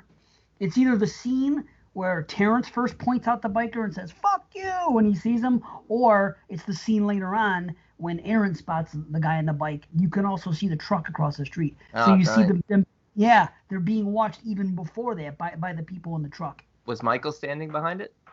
Only the 4K. No, it's definitely no questions asked. Again, we're trying to do a thorough and pick it apart. Those are quibbles, but it doesn't take away from the overall enjoyment. You just question the narrative a little bit there, but I don't think it hinders the overall enjoyment. Really no, cool. Not the overall. Really cool POV footage with the at the Tarsus Club, the whole ritual, like them walking through the dark, pulling back the curtains, and he reveals that Jim goes first, and he reveals that he's become a raven, he's passed, and you're like, all right, they're gonna get away with this, and then Aaron comes through, and I mean the first time you see that, when you see the bull, and you paid attention to the story, how Mithras just killed the bull, and that's the whole thing, and he's the sacrifice, and it's like, oh fuck, that's a cool mask too. Yes, it is. Yeah, that's where the horror comes in, like that whole last 10 minutes or whatever. That there's a lot. There's just, it's tension filled, and those couple of charges and everything else. Oh my god! Like when they start charging that first time, whew, I would have shit myself if that was me. For sure. Oh my god. Yeah, but it really works well in certain, because like I said, I resonate well with the Terrence character and the things he says, talking about the illusion of freedom and choice. And here's one thing I don't understand about those people in real life and in this movie. Why do they always put newspapers on the wall? Why not just put it in a fucking folder? Why does it always have to be on a wall and hanging from the ceiling like fly strips and all this outlandish shit that they do? You can accomplish the same thing on a poster board. They always do that elaborate thing. With the threads where they're connecting everything. I guess they could see it in a bigger picture that way. He does have it. He does have the important stuff in the board that closes up and comes off, which is kind of cool. True, he does have that board, which is kind of cool. And I can see it when it comes to the connecting of the threads. But he has all this other stuff. Like I said, it's like a fly strip hanging in the middle, and there's some over here and there's some over there. And they always portray these people. And I don't know if they do it in real life or not, but every time you have a portrayal of someone doing this, it completely wallpapering their house. I'm like, well, it's real easy to get a scrapbook, don't you think? Just open this fucking... It's like, it just makes them more zany. See, that's the problem with these guys. That's why I said I believe in a lot of what these people say. I just... what it's cool is he said it's better to be in the dark. And that's basically... That's what he says, and that's... Because it is. And ultimately, that's my opinion on all this. That's why I avoid the politics. And people say, well, this, and this. I'm like, well, I'm not going to enter the endless race. Because that's what you're doing when you get involved in politics every day, and you talk, and it affects your life so much that you can't handle being in a room or being, in a text or a chat thing where someone has a different opinion than you. You can't handle it to the point that you're in the endless race. It's never going to end. Is that a spin-off of The Amazing Race? There's nothing amazing about it. That's just it. They got them by the balls. They have one cult here, one cult here. It's so much of a cult. Did you guys ever see these signs? And I see them because I read meters. So, and I'm outside and I go to people's houses for different things, electric and gas, right? You ever see those signs people have on their front lawn? These are manufactured signs from a company that knew somehow that this many people were going to feel the exact same way about this many topics. If that's not a cult, I don't know what is, but think about it. Did you ever see those signs that says, and I have one in my house, but it's all about fish lyrics, so it's all cool. But it's like, in this house, we believe, and then it has like 12 different things. This, we believe in this. Have you seen these or no? No. Oh, really? Okay, well, you'll see them. You'll see them all. I see them because I'm out in the public. I go to all these houses, and it'll say, like, in this house, we believe... And it'll say, a woman's body is her choice, Black Lives Matter, something about this, something about this. It's all left, and it's like 12 fucking things. And I go, so they have found this many people that they feel that they're going to feel the exact same way about all these things, and they have them on the right-winger side. Yeah. Now, to me, that's all. I'm laughing because that's so stupid to have. They're cults. That's what I'm trying to say. That's why politics are cults. That's further proof. To know that many people are going to feel the exact same way about every fucking topic is absurd, and they do. And it's the endless race, and it's to the point where people put their feet in this race, and at the end of the day, nothing changes. Here we are. Dave's gonna have one that says, "In our house, we believe in no cut boxes." Coldless VHS. And that's it. And that's it. It's funny. See, that's what I'm saying. I like how he says it's better to stay in the dark because that's what I do. You know, as somebody, I don't look at the feeds on Facebook or this or that. And if somebody does bring up politics in a group page, I just ignore it. I don't engage. I'm just not going to. And again, that's a whole other story. I just find it. I resonate with what's being said here and all the conspiracy because I don't believe in every conspiracy theory. I have a girl I work with. She believes in many more than I do. And we have some discussions. They never get heated or anything. They're good discussions. You know, she has beliefs about, you know, the coronavirus and what in the shots and this and that. And I will meet her halfway on some things. Yeah. Well, I understand what they're saying because you are getting a shot in you that you don't know what it is, first and foremost. So, again, I'm not going to just go tomorrow and get it if it's offered to me. I want to wait. Does she eat food? Does she kill and clean and do everything herself to her own food? These are the people that like they're putting shit in their bodies all the time. I mean, it boggles my mind the stupidity in this world. I mean, I get being cautious, but they're cautious, but she probably thinks 5G created. I don't want to put words in her mouth, but I guarantee, based on what you're saying, she thinks 5G is what created the coronavirus. Ask her next time you're at work and report back. She thinks that it's exaggerated. She thinks that coronavirus exists, but she thinks that the numbers are extremely inflated, and it's a plan to, you know, to shut things down. And that's fine. You can have that opinion. And as far as the vaccines go, for me, here's my opinion on the vaccines. I will get them when they come. Now, I'm not going to be first in line. I'd rather wait and see what happens. I don't even get the flu shot, though. I don't trust a motherfucker. That's just me. But I'm not going to be ignorant. And here's the crazy thing, where you get involved with politics again into that race. I don't care if Christian and Brandon get the fucking shot or not. If they choose to get the shot, wonderful. I don't care if I go to a party and those two guys are in the room with me. As long as I have the shot and I'm vaccinated, what the fuck? Why do I care if you're safe or not? I know I'm safe. So someone trying to tell other people you should get the shot, what does it matter? I can go to a concert next summer if I'm vaccinated. And yes, I most likely will be. But I'm saying if all these other people don't want to vaccinate, don't vaccinate. You're not going to make me sick. You're the only one that's going to be sick. So be it. Yeah, so I argue. I see up to a certain point of what you're saying because I'm not going to be. I don't want to control what other people do. However, it's a pandemic. There's a reason why more people have to be vaccinated so we can get over that 70 percentile so that we can actually make a difference and get back to a normal fucking life. So we can break the back of the curve. Yeah. That's why I said use Alabama as a fucking test zone, and if they grow a third arm out of their fucking head, no one gives a shit. That's what those chemtrails. That's what those chemtrails are in the movie. That's actually the corona vaccine.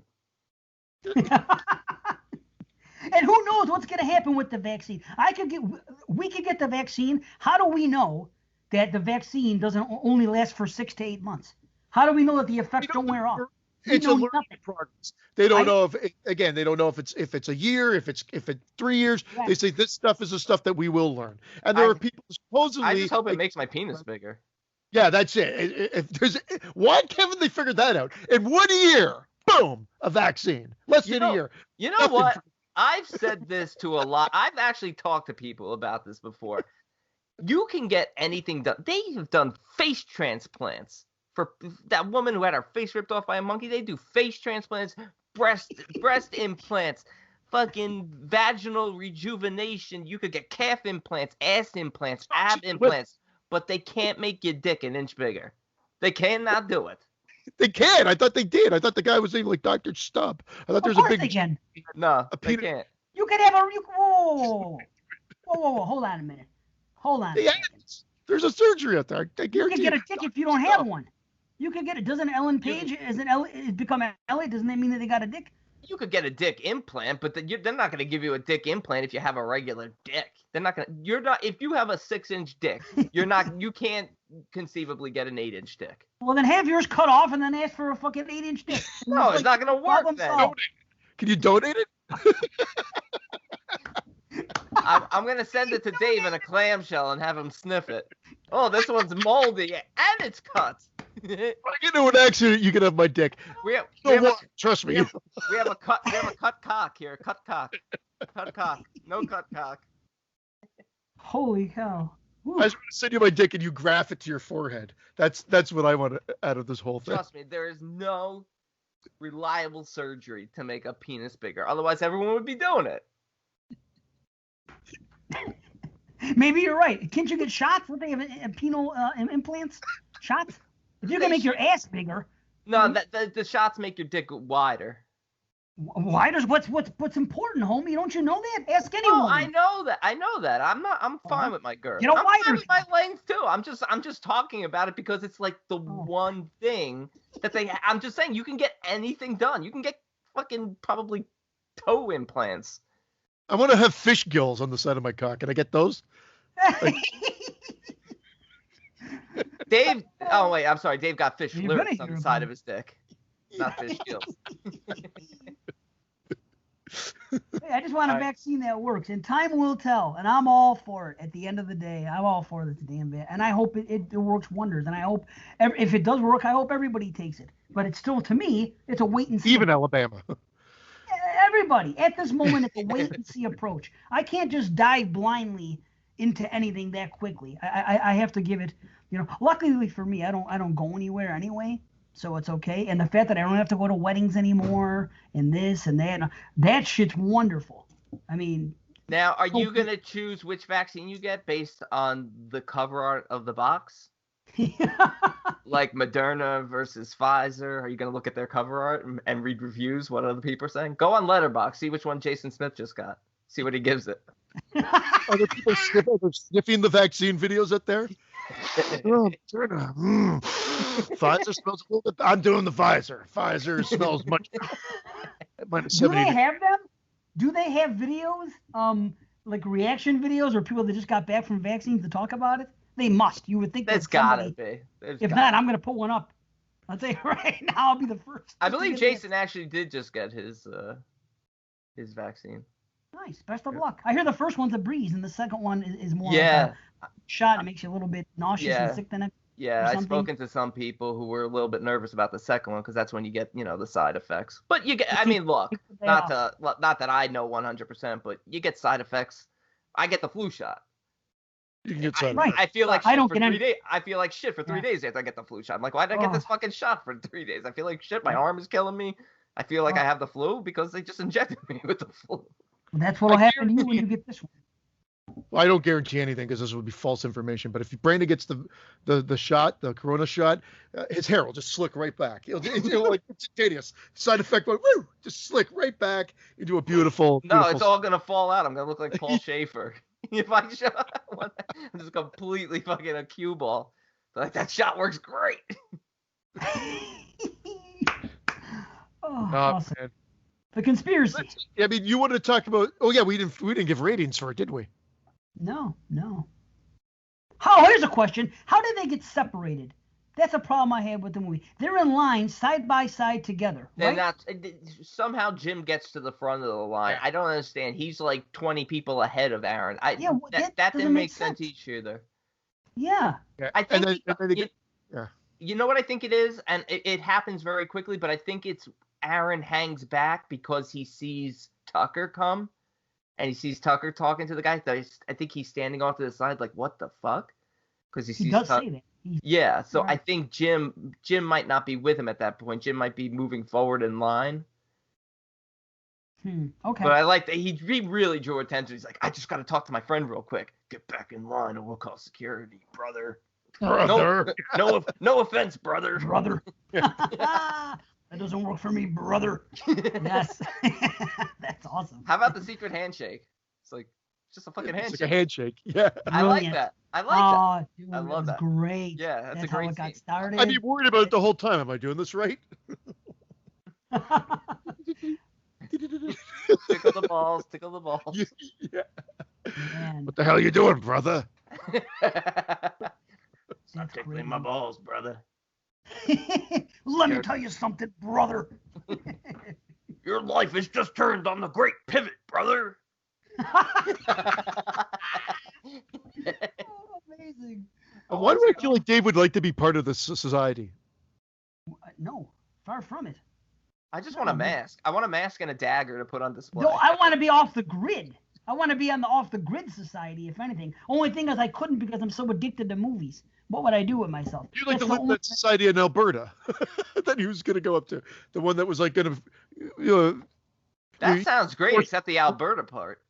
Yes, I want to be at a commune, except the Alberta. Hey, I don't necessarily disagree with you there. No, I want to be at a commune. I want to be like what they always show in the beginning. It always goes to shit in horror movies, but like what they show in what's that Ty West film, the one that ripped off Jonestown, that thing. Yeah. The excrement. Yeah. No, I shouldn't tease it because I do own it. You want to live like the Manson family, but with movies. Yeah.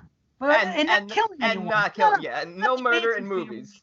Not the Manson, because they lived on Spawn Ranch. They just lived, but it was. I want to be where everybody contributes and people build their own things. Or Midsommar, something like that, where people are off the grid and they do their thing and they don't bother with nobody and nobody bothers with them, but without the violence. I would need tons of Claritin if I lived where Midsommar was. So much pollen and dander. It's just like we get it. But what about the smog? What about the smog and the chemicals that you deal with on a daily basis here? I love. Or when you walk outside, or all nothing like the smell of a chemtrail in the morning. But I mean, shit. I don't know. Yeah, I would like to live on a commune, a nice, peaceful, quiet place off the grid. My problem is, number one, my wife would never go for it, and number, I want to watch movies. You know what I mean? I want to entertain myself, and that's how you can't do that without Wi-Fi and things like that. Or electricity, for example. I don't know how it works. I'm just saying. I never want to be part of a group like that excludes people and shit like that. That's just the rich. That's the evil. That's the evil empire. Not this group or that group or it's what does he say in the movie? It's a real good line. He says something, and it's a real obvious thing. Like they've always Holy shit, Dave! I kid you not. You said evil empire. I just, for whatever reason, because I like to fidget, I grabbed a bunch of CDs and I just pulled one apart. Look at that. Age. Wow. Holy shit. It's Rage Against the Machine, Evil Empire. But like literally, I just went like this. I pulled them out like that, and I just went like this, and it was on the fucking top. Wow. That's the fucking craziest thing. That happened for a reason, listeners. Change your views. They are the evil empire. 5G created coronavirus. Don't trust the jackass. Don't trust the elephant. Don't trust him. Trust the lamb. And I'm not saying to be a Christian, but I am saying that's the problem with the cults. You can't be a Christian. You know how these people, they talk about Jesus Christ and they're religious, but they talk about, if you follow what Jesus Christ said, there's no way you would believe in war or the death penalty. There's no way. It goes against everything that Jesus stood for. He was about peace and love. He wasn't about war and killing people and punishing people. He was about forgiveness. So how could you say I'm this? That's the problem with the right. That's what I'm saying. That's why I believe in what Jesus said. If you go by that, there's nothing wrong with that. Do good in the world. Did Jesus build those shells behind you, Christian? Yeah, he did. His dad did, Joseph. Shoddy job. No wonder Mary was fucking around on him. The only cult I believe in is the cult of Chucky. But ultimately, of Z. And the cult of Z. You should, because we're okay here. But he says they've always run things and they always will, and that's my belief on the tippy top, the evil empire, if you will, whatever you want. The rich, the same people that own this country. It's nothing to do with Democrats, Republicans, Libertarians, or anything. It's the tippy top people, and they got everybody fooled. And that's what I love about little lines like that. And I'll get off it. You know what? I can't help it. I get those thoughts in my head, and I get the thoughts in my head, and I just got to get them out of me, or else they make me do bad things, brother. Because I never talk about it. You know who I talk? My brother and I talk about this when we hang out a little bit. We talk about it. We feel the same way about. We laugh about politics and the other stuff, and we just sit here and say, yeah, these people are this, and these people are that. They're all misguided people. It's unfortunate, but I talk about it with him, but I don't talk about it online at all. Oh yeah, no. I see a political post, and I bash my computer to pieces. Yeah. I'm like, nope, keep me away from that. Nope. Even if I agree with it. Oh yeah, that's what I say, and that's exactly what I say. See, even if I agree with what you're saying, it doesn't make a difference. Whether I Yeah, agree, I'm not I don't commenting want to either see way. it. Right, just keep it to yourself, man. Yeah. You know? Yeah. But anyway, yeah, the conspiracy. I knew this was going to be a big conversation. It's good though, because the next one. Yeah. Next one, we might as well just give ratings for. Right, because there's really no substance there. But just to sum this up, then I do have to shift to my other area. So I'll say 8.5 out of 10 for. I Conspiracy. will say 8 out of 10 for the conspiracy. I'm also gonna come in at 8 out of 10. Okay. Well, we'll be right back. We got a solid shift. found footage. Oh yeah, very solid. Definitely check it out, y'all. All right, we're gonna shift. Ooh. Well, hey, we're like lockdown. We were locked down, but now we're under stay-at-home orders in Ontario. Stay-at-home orders, really? The only essential travel only, and they're going to start implementing it. Meaning, essential travel is going to get groceries or going over a medical appointment or to help. Here's what I don't understand. You guys are being so careful. You're not letting anybody in. Everything's closed. How are the numbers still going up? See, out here we have idiots that do things like yesterday. I went to go pick up food because it's our anniversary, so we were celebrating yesterday. So yes, I ordered food from this one place, and I got lobster mac and cheese. And I go inside this place, and I go in, right, and I see 3 people on one end of the bar and 2 people on the other end of the bar. 2 different parties, and none of them are wearing masks. And I'm wearing my mask, and the girl behind the counter is wearing a mask, but these people aren't. So I'm like, what the fuck? So I'm like, okay, I know that these are part of the problem. I understand that. But what's going on there that it's rising? Okay, well, what happened was we started out of the gate very cautious, and then we alleviated things in the summer a little bit so that people could go in the patios and whatever and be outside. And then, like Brandon made a joke like last show, people heard vaccine, and it's like everybody thinks everything's okay. Like, well, we got to get them out. We're already behind the 8 ball. Things are moving slower than we anticipated. Pfizer just said that we're going to get like half the shipment we expected for the next month or so.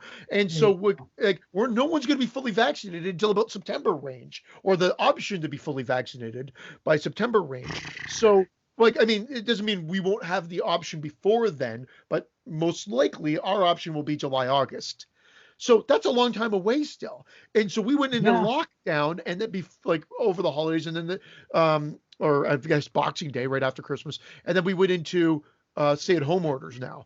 And stay-at-home orders means to curb this, to make sure it doesn't get any worse, because we don't want it to escalate to what we're seeing south of the border.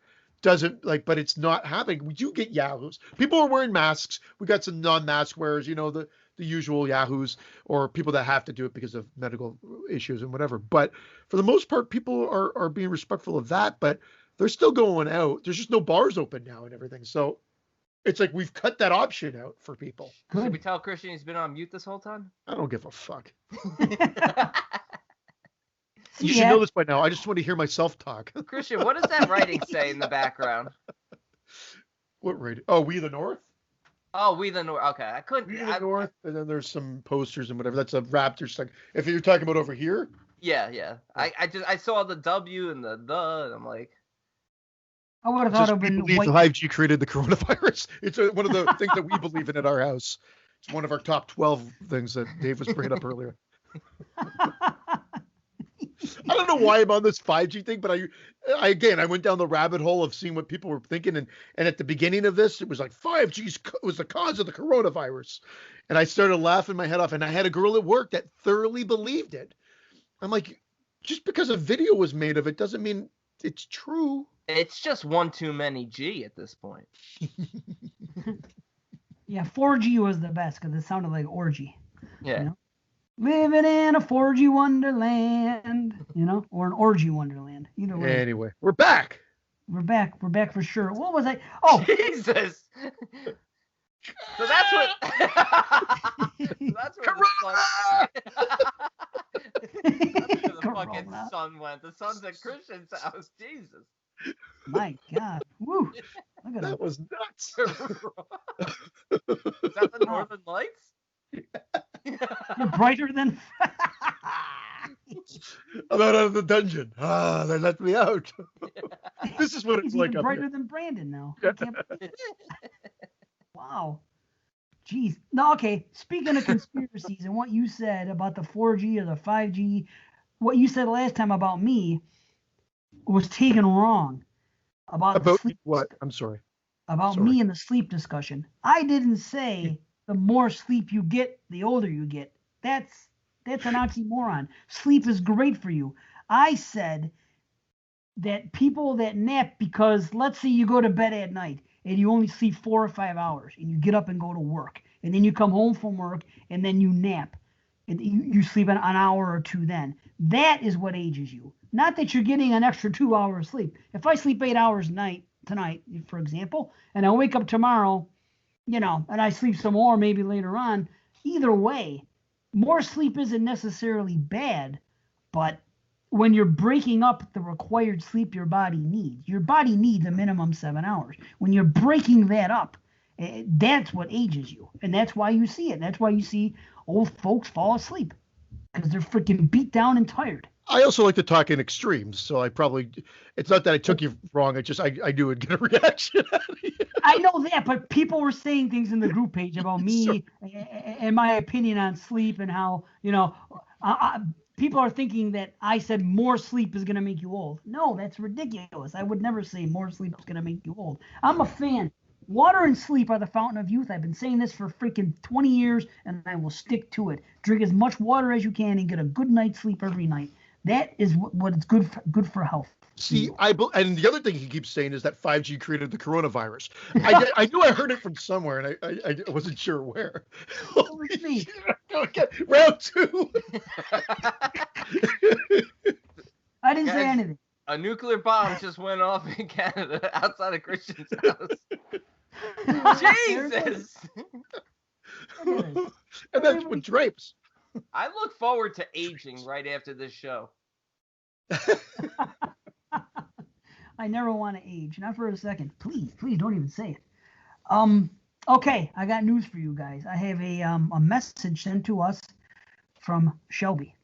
Remember what we discussed last week? Shelves. Yeah. Did you read the message, see? I haven't yet. This is a nice surprise. Okay, Shoot it to me. Check it out. Here it is. All right, Shelby sent a message. Hey, thanks a ton for reading my message last show. It made my day when Christian called me a prick. I am a dude, by the way. Yes, I knew it. Yep, you're right. But I'm considering transitioning after your guys' intense debate over my gender. It really left me confused. Keep it up, boys. So thank you for clarifying that, Shelby. Yes. Yes. The great Canadian prick. Maybe Shelby's in Canada are male, and Shelby's south of the border. The only other Shelby I remember is Julia Roberts in Steel Magnolias. Really? That was her name, Shelby. Yeah, I knew it. I've known Shelby's in real life, 2 of them, and they were females. Yeah. So what do I know? So yeah. maybe in Canada, though, Shelby's a male name. Maybe it's, Shelby caused the coronavirus. Did you say? Shelby, we love her bats. We love her live bats. As soon as that bitch prick got was it a bitch prick or a prick bitch? What the hell was it? I don't know. Either or, it all works. As soon as Shelby got 5G, the coronavirus began. That's what happened. Let me ask you guys this. I'm going to talk about this on a video at the end of the month when I make it because I've already opened my mouth so much on this show. I'll do it one more time. I tried to watch Inception. I've been putting this movie off and putting it off. So I finally sat down to watch this movie, Inception, because it's one that's on the list of people. People like it. It's a non-horror movie, and it's my month. So let's check it out. Now, aside from not being able to make any sense of it 20 minutes into it, it just didn't make any sense to me. I could not come to grips with what I was seeing on the film. Aside from that happening, this is what happened to me. And this is now, see, here's the deal. Because of people's affiliations, They may be involved in one of the cults. They may be offended by what I'm going to say, and I mean no offense. I'm just speaking my feelings as a human being. Okay, I don't mean to piss anybody So you're off. talking to Bill Casanelli right now, is what you're trying to say.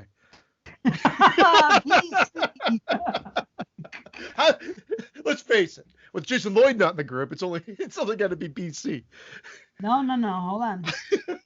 Wait till you hear what I have to say. There might be people that are going to say I'm intolerant or something, but it's not that at all. It's just lactose.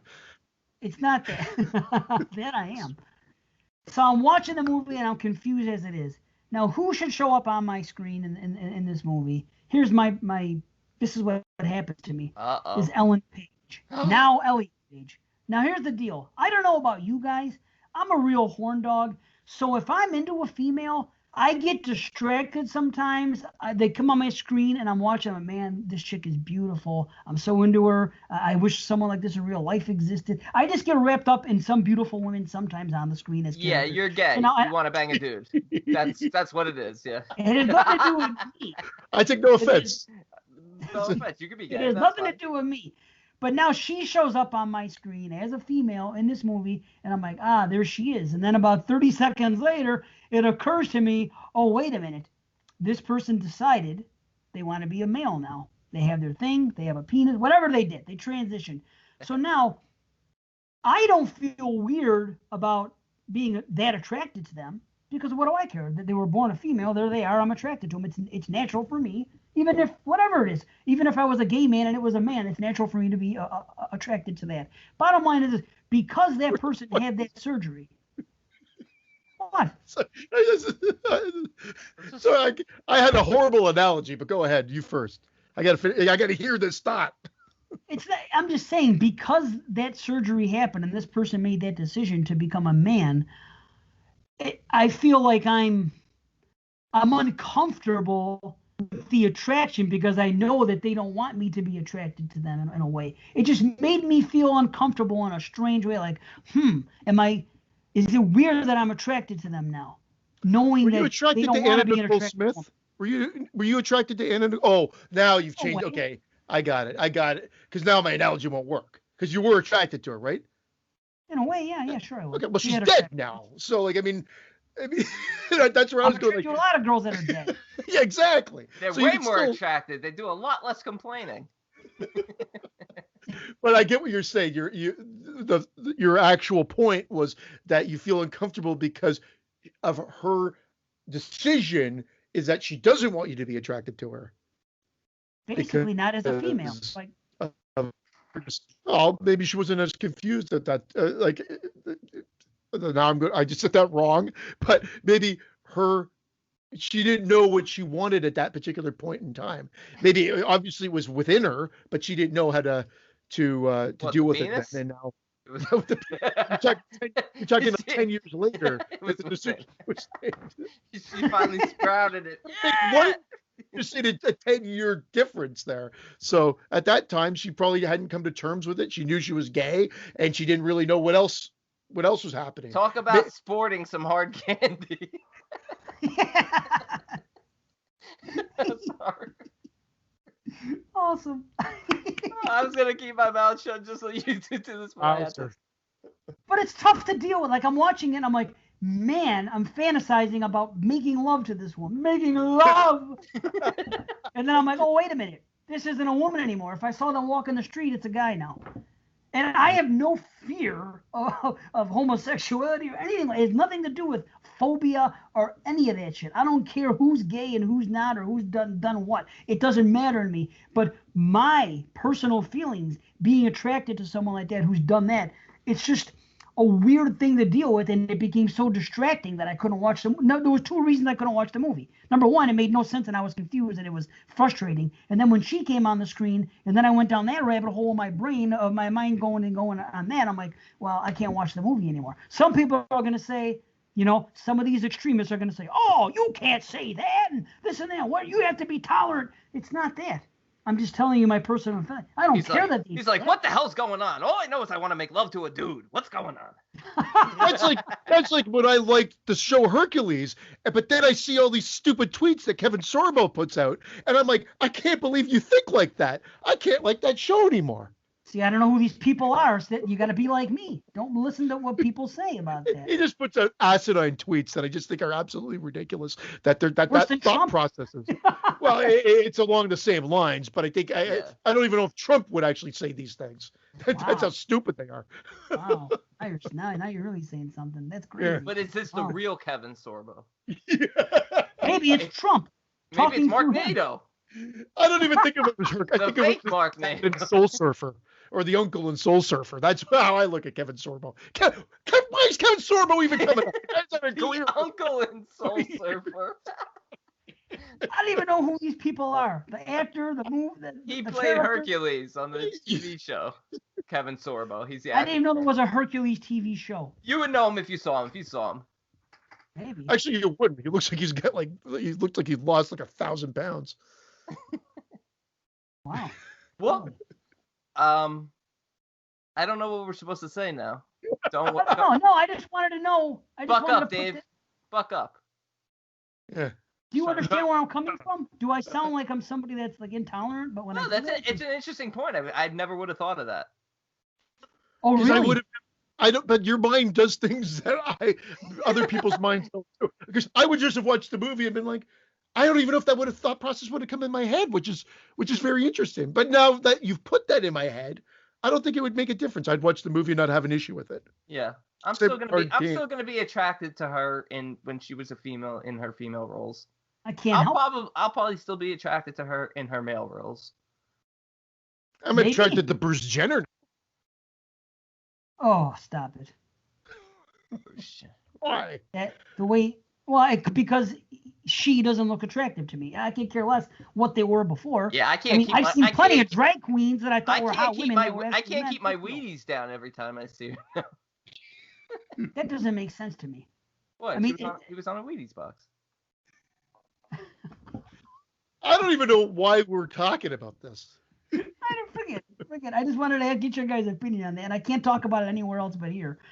People in the real world don't even know who Elliot and Ellen Page are. Like if I go to work and start talking about this, they probably won't even know who that is. So I could talk to you guys about it. So it's going to be you guys. I'm not going to talk online because I'll get people coming in saying you can't say that, thinking that I'm some jerk, and I'm not trying to be a jerk. My dog's trying to get into the room that I'm talking in right now because the door's shut. Yeah, like he wants to get in there. I guess they took a picture outside. He's like, why? I know you're in there. Please let me in. I smell a Jew. Let me kill it. Oh, he's such a good German Shepherd. I thought you were going to say he's such a good Jew. Oh, he's such a good Jew. Oh, man. Did you guys see what happened with me in that deep discount situation with the fucking Hammer Blu-rays? Yeah. Well, no, but I don't know. I just know you got it for a good deal, and then it went down cheaper. I think that's the story, right? No, that's not the story. The story is the fucking 2 days later, they refunded me with no explanation and canceled the order, and they did it to everybody. So this company, deepdiscountdvd.com, advertised something falsely, a great deal for $20 for this Hammer set. I was all excited to get it. I bought it, and then they refunded everybody the next day and said, oh, yeah, well, it was a pricing error. Shit like that. Yeah. And that type of shit in the business world pisses me off. And Deep Discount's been around forever. I used to use them solely, and they were great back in the day. I haven't used them in years, though. I will never use them again. It was the first time I've used them, probably in like 10 years. And I got a 10% off because of a different email and everything. It was my first order with them, from this email for years, like a long time. Yeah. Like in Vegas. Some of us just saw a big increase in why the hell is this being so popular? And realized that it's not on for that price anywhere else. I thought maybe they oversold and they were refunding like the back orders. But if you said they contacted you and said there was a pricing error, that's a dick move. You got to honor that. I did it to everybody. I know it's a dick move and they'll never get my business again. I'm sorry, but when you do things like that, I'm sure they can take a hit. I'm sure they could take a hit a little bit. They've been around all these years. They've been around for at least 20 years, 15, 20 years probably. I just Googled it, and it says Deep Discount created the coronavirus. I believe it 100%, by the way, because I Googled it. You know what? If you rearrange the letters in deepdiscountdvd.com, it spells out the Tarsus Club.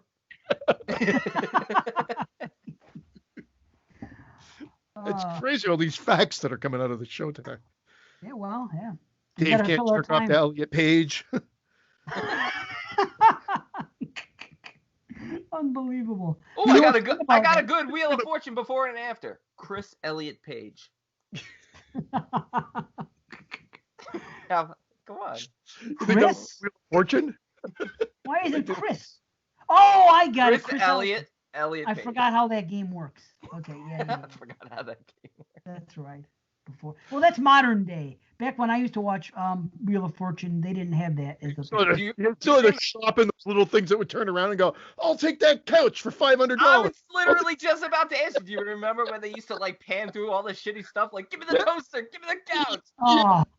And then just give me the cash. And then someone finally probably said that. And they're like, yeah, why didn't we just not give them the cash? That's so much. You don't remember something like that? It was crazy back in the day. It was great. It was awesome. I wish they still did that way. I'd watch it maybe. You know what I mean? That's so much. It would be like, give me the Friday 3 VHS box. The one with the mold on it. Get the one with the mold on it. This one's 10. This one's 30. Give me the one for 10. I don't care about the mold. VHS rewinder. I'll take a VHS rewinder. And the rocking horse. I'll take the rocking horse. Oh no. And those creepy porcelain dolls. Oh, stop. Oh shit. Anyway, so remember how? I'm sorry. No. Remember how we talked about the stomach pounder when the guy said, "Give me a stomach pounder," in what was it, The Fog? Yeah. So two strange things about The Fog that I noticed and I've been meaning to bring up and I haven't. First thing, in Halloween 6, Tim Strode, the teenage boy, he fucking talks about a stomach pounder. He asks his mother for a stomach pounder. Isn't that weird? I would never ask my mother for a stomach pounder. You still don't know what it is. You don't know what the stomach pounder is, and it comes up in 2 movies. Isn't that weird? Can I have a stomach pounder? Or I had a stomach pounder. That's obviously a little love note. That was because didn't Daniel Ferens or whatever write that one? Yes. Yeah. So it was probably like a little Easter eggy thing. Yes, and something else about The Fog that I noticed, but I didn't bring it up when we reviewed it, in the movie Trick or Treat. Remember when the time, I don't know if it was the time when Ozzy came out of the TV or the other guy, or Sammy Kerr came out of the TV at the guy's house, but something happened. The kid was flipping through TV channels, and one of the things that came up on Trick or Treat was The Fog. And if you don't know, you'll miss it. But remember in The Fog when there was that piece of wood that the kid found in the water, and I forgot what it said on it. It was the writing on it, and the water washed up on it. Yeah. You know what I'm talking about? That little freaking blip of a scene, half a second, that's what he was flipping channels, so that's what came up. Oh, and, nice. That's a cool little trivia fact. Yeah. And I just happened to notice it when we did Trick or Treat, and I put it in my notes, but afterwards I realized it. I don't remember doing Trick or Treat. We did it? Yeah. Didn't we in October? Halloween. This fucking guy. Was it with your Trick or Treat? I'm thinking doppelganger? Whatever. I'm thinking Sal. I said doppelganger. Doppelganger. We're going to smoke some doppelganger. Like you're a dope. My stupidity worked in my favor. Wait for it. Yeah, I love it. That doesn't show up on the video. I love it. It doesn't? Oh, never do. Oh, I didn't know that. That's okay. Yeah. We pop for it. Yeah, that would probably put the cry face. Yeah, they're the little emojis for Skype, but you guys don't see them on the recording, sadly. Yeah, I know it does suck. Maybe Zoom does it. Who knows? We'll have to transition. I don't know why. Every time you said Trick or Treat, I'm thinking Sal. I understand. I would even though you're even talking about Sammy Kerr coming out of the TV. Sammy Kerr. Yeah. I still like when he pulls the old lady out and she just turns to like cardboard dust. It's great, man. That's like what Christian wants to do to me when he ghost dads me. He wants to pull me to his side and I'll just turn into cardboard mummy dust. Mummy. Mummy Good dust. ghost song. No, I don't want to do that. I just like to jokingly say, I love you guys. We love you. Temporarily. Long The, time. Uh, you mentioned, I don't want to get off track because you mentioned Fangorias earlier, though, Dave, too. Holy shit, I just grabbed them. Look at that. Jesus, you those- too. You too. Like, your cycles are syncing up here. That Evil Empire thing was fucking crazy. I'm not gonna like. That was fucking out of control. Like, I'm not like that was nuts. Yes, it was. Yeah, Evil Empire. See, it's a sign. It's Cult of Z. Follow me. I'm telling you, I know what I'm talking about here. Stop it with those damn politics. Okay. Was this going to be an official segment, or you just are you going to talk about? Okay, there we go. Well, I wanted to talk about this because I got this one in solely because I love the cover and because it was presented on a VHS sale on one of those things. And there it was. I said, okay, the price was right, but okay, I love the cover with $1. $1. Right. Sorry. I mean, 1981. Is that Before a I was cut copy? buying these damn things. But check it out, and I'll get into this maybe next show because I got to read the article. But look what it says on the bottom here. Siskel and Ebert talk back. Yeah. Siskel and Ebert talk back. So somehow they responded to, what, because they were, oh my God, no shit. I just opened this book to any random thing, and look what the first word I saw was. Look. Is it there? Where? Mold. I opened the book and the first thing I saw it said mold. And It's a crazy show, everybody. Oh my God. It does have mold. Holy shit. Get rid of it. It's a black mold. You know what they might be talking about, though? They might be talking about, they may have done a review of Siskel and Ebert's review of the current state of horror films, which you could sort of see on YouTube, which was a retro that they did talking about all the killers, the killer in the house, and the slasher films, the dead teenager films, as Ebert liked to call them. And maybe that's what they're referring to, and they're referencing that. But I don't know because you have the actual magazine in your hands. Dave's face. You see Dave's face? He just went, wow. Yeah, I just saw this picture of Betsy. Look at this decapitation picture. Well, all we're seeing is dialogue. Yeah, you're showing the wrong side. Slide it over. There we go. Oh, nice. Now I see, what's his name's hands? Tasso. Tasso. Wait, no, this is what it says, and I'll get into this part next show, but just because it said that, I never knew this actually happened, but the article is called Taste Will Tell. Chicago-based but national in influence, Gene Siskel and Roger Ebert have given some terror films a hard time. We set out to learn why.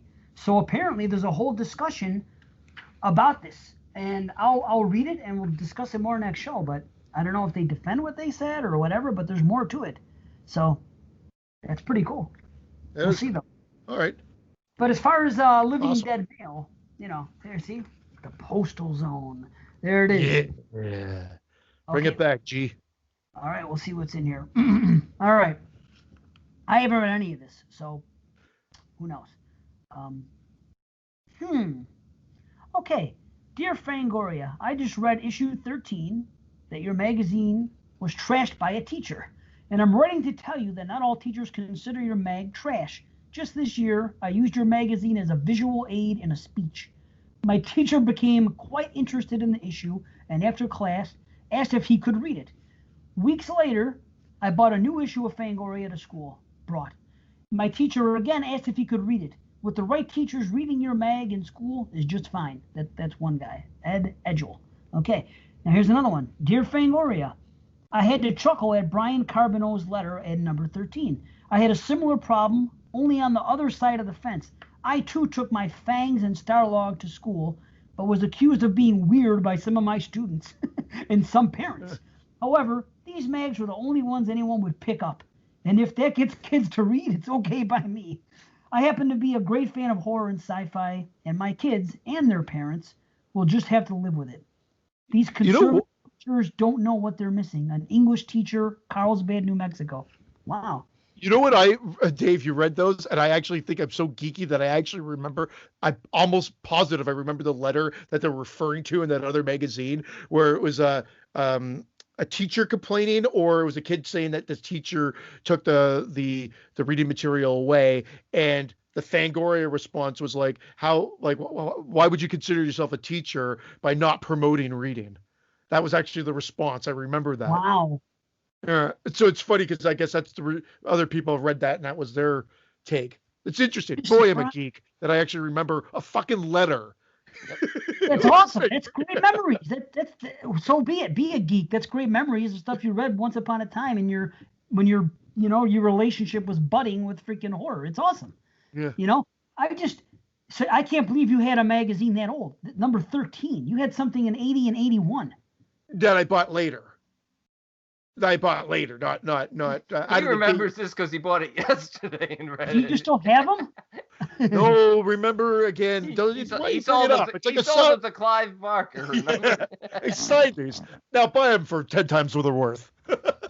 No, I sold all my. Again, you bring up the sore spot.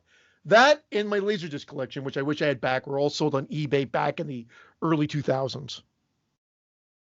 Okay, all right. Jesus. I'm gonna get them eventually, but only at the right price. You know what I mean? They're ridiculous. You could buy like 10 for $100 now. So, which, truth be told, $10 a pop is not really all that bad. But like, you at $100 a pop adds up really quickly. Yes, you just can't do it all the time. But that's the good thing about collecting. You don't have to do it all at once. You could do it over the course of years and then eventually get them. Which that's the fun of it. Because like right now, what am I going to do? I'm almost done with the VHS and the posters are going to be full now. I have my last 9 posters coming, 11 by 17s, and I'm done. I got no room. I'll have no room. It's bad enough that I'm making room for these, but that's the end of it. So, I mean, which is great. I'm not spending any money. And if I do get an occasional, Fangoria, so be it. Okay, here we go. Try again. Dear Fangoria, something that's been bothering me is all of those censored. Is all that those censored, probably, he wants to swear at them, Gene Siskel and Roger Ebert have been doing to our favorite movies. Could you please print an address where we could write to them about this? And please try to give us the home address. Wow.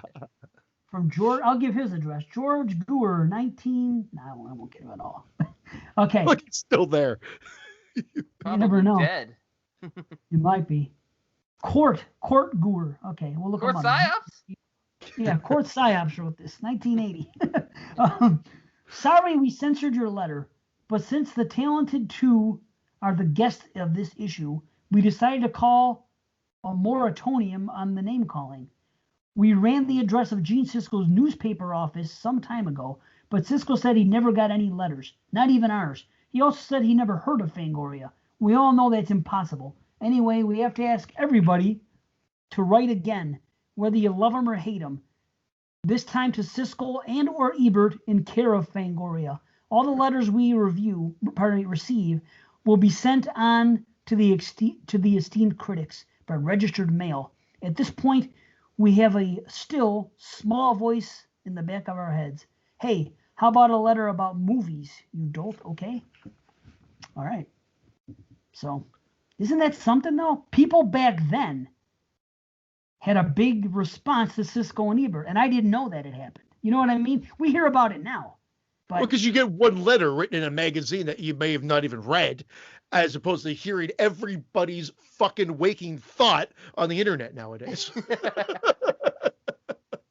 That's the difference. Now we hear about everything, and then we've got retrospective to fall back upon as well. But back in the day, that was it. Fucking postal zone.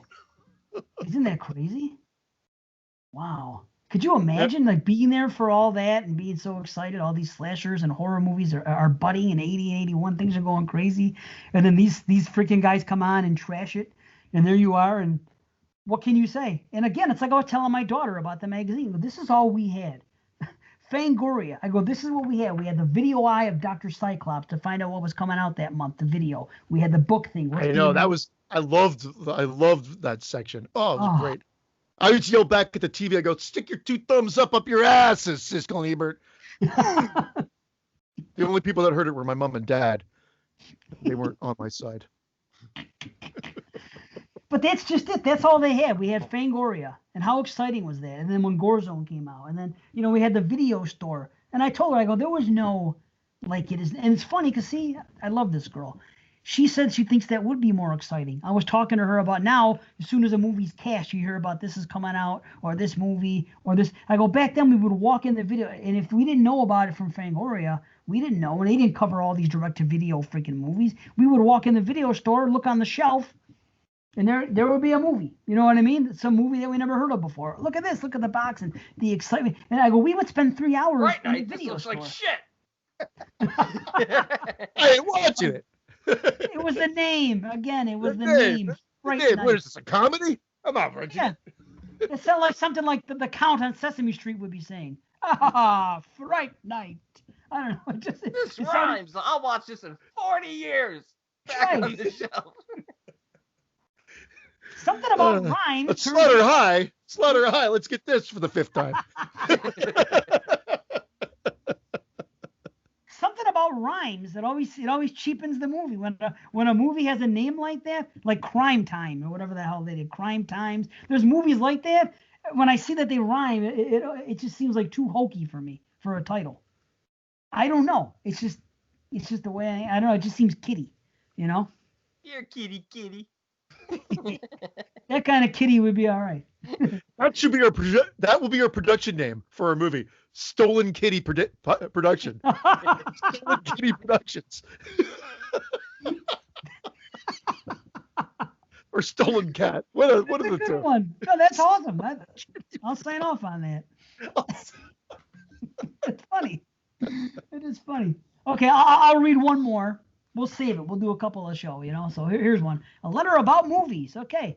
Dear Fangoria, I love the American Werewolf article, issue 13, and I'm looking forward to the movie Werewolves.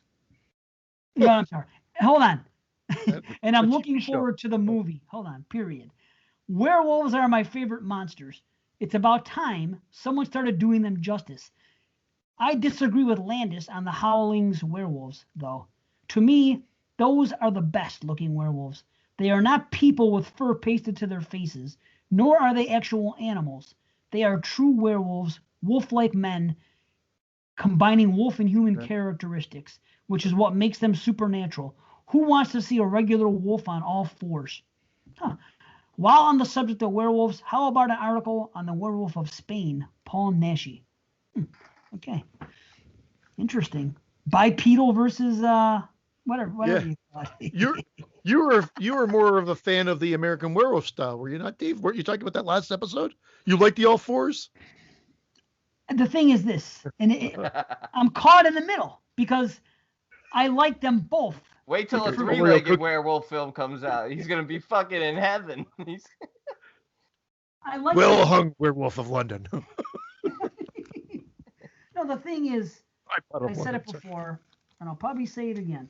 I'm in the middle because I like the fact that when we see him on the screen, that's a horror movie monster. For the sake of a horror movie, you know, for fan, like we were talking about last show about how I prefer that the gremlin looks more like an animal on Earth than some space alien looking thing. You know what I mean? Something about when it's close to realism that's even more scary to me. So in the realm of horror, I understand why when they're walking around on 2 feet, that's a movie monster, and I get it, and that's cool, and I do like it. But I also like the idea of it being more animalistic. Like I say, if there were such a thing as werewolves, I believe that's what they would be. They would be walking around on all fours, and they would be these giant freaking wolves. And that's I know who should play the werewolf. I think Elliot Page would be the perfect bipedal werewolf. Bipedal. Bipedal. Actually, it should be hello penal. Oh my lord. Jesus Christ. Bipedal. You just got here.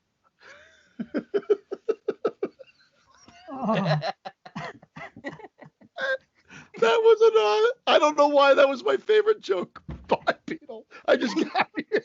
Yeah, God, I said to myself in my head, I'm like, I think he just got it. I think it just. It was just so good. I was just like, oh fuck, that was awesome. Bipedal. I just got here. Oh man. Ooh. Amazing. See, I gotta say something, Dave. Sorry, I'm talking right over you again, but that's okay. I do it all the time. No, I always feel like I laugh at everything. Like I laugh, but I don't think I give like I want to make sure, like, I make sure I tell Brandon that he has the jokes, because I know sometimes you think you don't get the love you deserve, I think, Brandon, on the show. Oh, but no. those jokes, they kill me, man, all the time. And I think I try to point out every time that either one of you kills me, because it's usually every fucking show at least a couple of times. But I'm laughing at everything, because I have to edit this. And I as minimalistic as I've made the process now, I'm like, holy shit, I've got this, like, I punctuate, accentuate everything with a fucking laugh. It drives me nuts in the editing process. And I'm not as cautious because we're so laid back when we record that I don't even think about it. But when I'm editing, I'm like, fuck. Finally, a mic hit for this show. Yeah, I know. I did do one earlier. I did one earlier. What? Yeah, look, EH. Look behind C. It says EH. They're the only two letters I can see right now. Yeah, the latter. You see your reflection? From the and north. No, because my thing is very. I'm like a little thumbnail, so I'm not. My screen's not. Well, the only two letters you could see, they're on the other side of the wood. There, it's right over your right shoulder. It says EH, and that's it. An E and an H below it. Wow. Looks like you did that intentionally. Yeah, right? It was. Things just keep happening this show. Wow. Fuck. Bipenal. I just got here. Jesus. A bipenal. I just got here. Jesus. So I'm just going to show this off because I'm really happy. It's just that's cool. This is the very first Fangoria issue that I ever bought. 1988. Bad Dreams on the cover. I'll tell you, I looked inside. There's so many good pictures of makeup effects. Again, I was showing that to my daughter. She's like, "Oh wow!" She goes, "That's cool. I like that. I like that." But this has so much nostalgia for me because it was the first one I ever bought. Is that 88? Issue 88, or what issue is that? Or 70? What was it? Oh, I don't know. It's March. Mine was right around that time. We've talked about this on the show before. Mine's the one with Fright Night 2 with the vampire face at the front. That was the one, my first Fangoria. And it's right around that same time. There's like the Dead Heat, the Bad Dreams, Fright Night 2. Yeah, Dead Heat was the next one. I always remember that. Bad Dreams was the first one. The next one I bought was Dead Heat on the cover. I don't know. It doesn't say what article. Okay. Fangoria 72. Wow, the year I was 72. Born. Holy shit. What a geek. Wow. Wow, look at this. I don't think I said 72. I said 88. I think. No, then you said 72. Look at that. Another connection, the Howling of all things to be here when we're talking about the bipenal werewolf. Wow. Yeah, so cool. He's giggling again. I am. But we'll get away from it. We'll do a couple of Living Dead males. They are fun.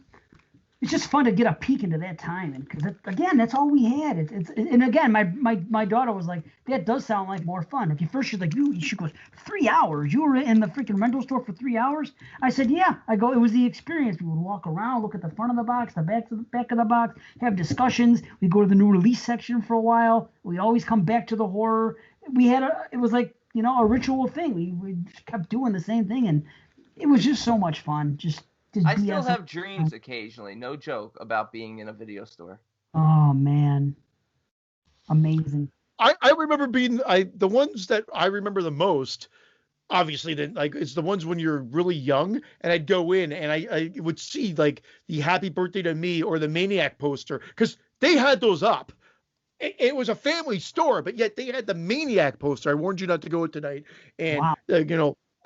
My Bloody Valentine and whatever. And I remember being half traumatized, but intrigued. So that's where the fascination started, but it was out of pure terror, the fascination, because I was so scared of what was there and that's where I think it started, though. I used to like to go to the back of the store where the horror section was and look at the back of the Trilogy of Terror box, and the Zuni fetish doll just freaked me out every time. I'd be like, I put it down, and be like, I'm never gonna watch that. Man. And be like, Dad, can I come in that room with the beads, with the bead curtain? No, son, you stay out there. Just in a minute. Come on in, son. Why does it smell like broken dreams in here? Because that's what we're renting tonight. Honestly, that was more exciting too. And this is true. In the early 2000s, when I first moved to Vegas, and I would actually go to this shop. It was a small video shop, but in the back, it was like, I would say it was like 65% porno, 35% non-porno. So the front was all the regular stuff, but in the back it was the big porn section. I would spend a good hour in there deciding what I'm going to watch. Same type of thing. Had to be certain girls that I got into and everything else, and I would go over and I would rent the videos. You know what I mean? So even back then, thinking about that, I know it sounds sick, but I mean, I'm just a guy here. But to go to the store to rent porno and to spend all that time there picking it out and then going home and watching it is so much. It's so much more of an experience than here's my phone. I'm gonna go on Pornhub before bed and turn it on and look at a couple scenes and rub one out. Hey, that's why Vinegar Syndrome's cleaning up now. Look, they figured it out. They want porn and they want horror. You rented porn. Like, if I were to go into that thing, I'd be dressed up the exact same way I dress up right now with a fucking mask and latex gloves and going out and like touching these boxes. You know how many people go in there? Like, the people that were in there, you did not want to associate with. Why? They're just guys like you and I. Every guy jerks off. What do you mean? You make it sound like every guy that went into a freaking is some genetic defective, some freaking freak mongrel. Every guy does it. When you walk in there, because in my head, that's what I visualize all the time. I'm like, you're not like me. I'm normal. You're the fucking freak. I'm renting this anal video right now. Dave would go in with a trench coat with nothing on underneath. Yeah, yeah. There he is. There's that guy again. It didn't matter. I had a girlfriend at the time or whatever. It doesn't matter. I still want to freaking enter the world of porn at the time. I was like, well, we got this and this. We had the best forest. We had the forest of dreams because we came across like a stash of porno mags and porno tapes. Oh, we did. Just in the forest. And so that supplied us for years. And then my buddy had a mysterious blue bag of porn that they kept at my house because he didn't want his family to come across it. And I guess I had a better hiding area for it. But just this blue bag filled with porn tapes. Blue bag.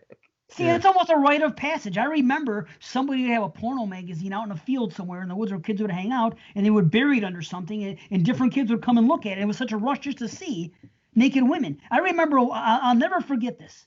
I don't know, I haven't seen it done since, but I remember seeing this picture of this girl, and she was taking her vagina lips, and they were pulled way up to her chin. I'll never forget it.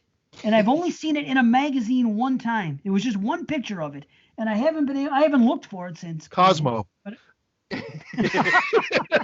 I bet she had vaginal rejuvenation since then. Did she put him across 50 reasons her chin? why. Did she put him across her chin and make like a handlebar mustache?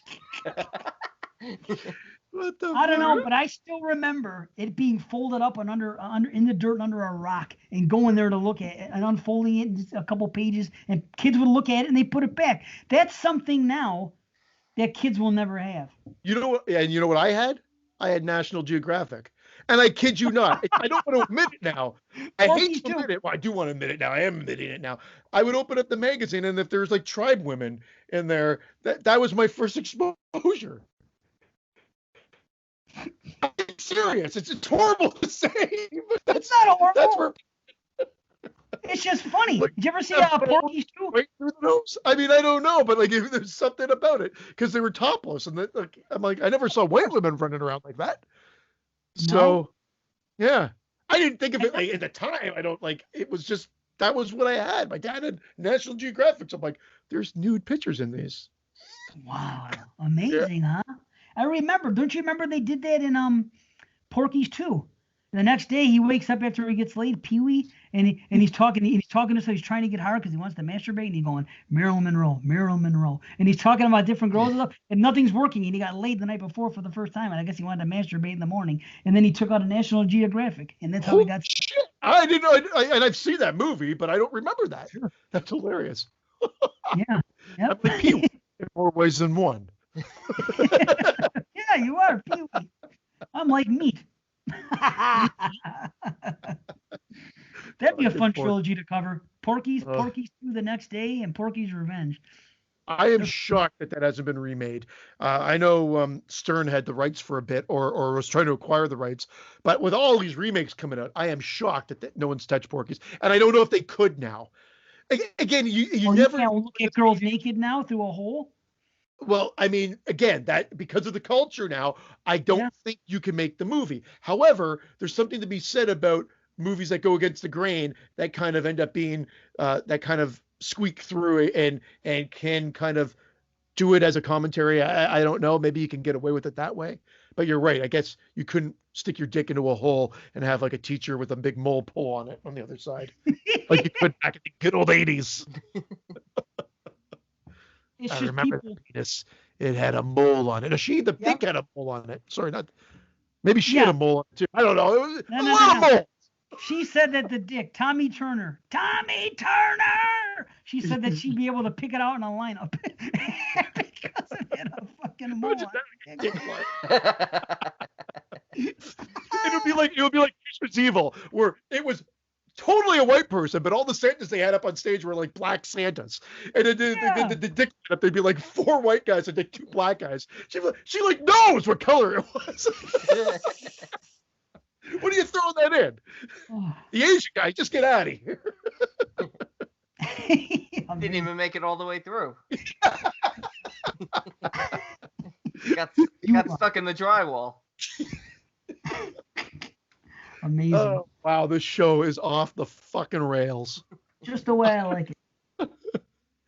Off the rails. Do you want to talk about this last one, or was there more Fango love that you wanted to shoot? Nah, we'll spread it out to next shows. A little bit at a time. I like that.